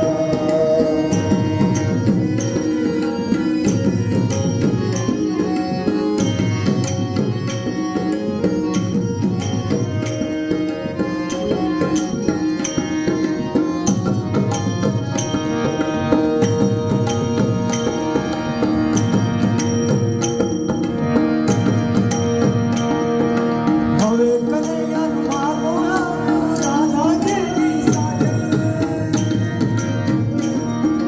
હવે કનૈયા મારો રાધા દેવી સાથે રાધા માત પિયારે ચરત પાડી ગાડાઓ કાળીઓ ને ક્યાં મારી રાધા કનૈયા જા જા જા કનૈયા જા જા હે રાજા રે હો કૃષ્ણ કનૈયા જલ્દી જા જા રાજા રે હો કૃષ્ણ કનૈયા જા જા જા હે હરી હવે તું જગવર લાગુ જલ્દી જાઓ જા કનૈયા જા જા જા કનૈયા જા જા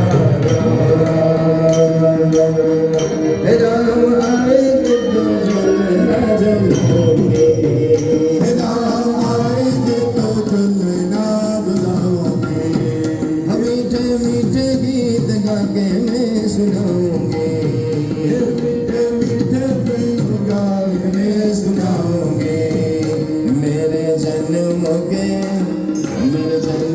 के सारे पाप मिट जाएंगे राम आएंगे मेरे जन्मों के सारे पाप मिट जाएंगे राम आएंगे हो राम आएंगे आएंगे राम आएंगे राम आएंगे आएंगे राम आएंगे मेरी झोपड़ी के भाग आज बन जाएंगे राम आएंगे मेरी झोपड़ी के बाग आज खुल जाएंगे राम आएंगे हे राम आएंगे तो दीप में जलाऊंगी राम आएंगे तो दीप में दीप जला के दिवाली में मनाऊंगी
હરિ બોલ જય જય રાધા રમણ હરિ બોલ જય જય રાધા રમણ હરિ બોલ જય રાધા રમણ હરિ બોલ જય રાધા રમણ હરિ બોલ રાધે રાધે રાધે રાધે રાધે રાધે રાધે રાધે રાધે રાધે ભાઈઓ ગાય રાધે રાધે બહેનો ગાય રાધે રાધે બાલ ગોપાલ રાધે રાધે રાધે રાધે રાધે રાધે ગાતે ગાતે રાધે રાધે नाचते नाचते राधे राधे राधे राधे राधे राधे वृंदावन में पिता आश्रम में अग्नि में अग्नि में राधे राधे राधे राधे राधे राधे राधे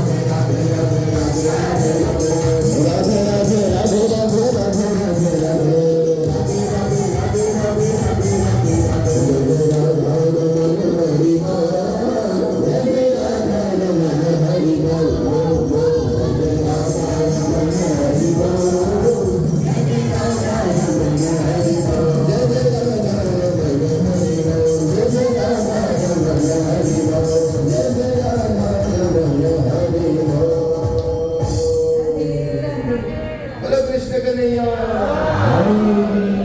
बोलो आज के आनंद की बोलो राधे राधे बोलो हर हर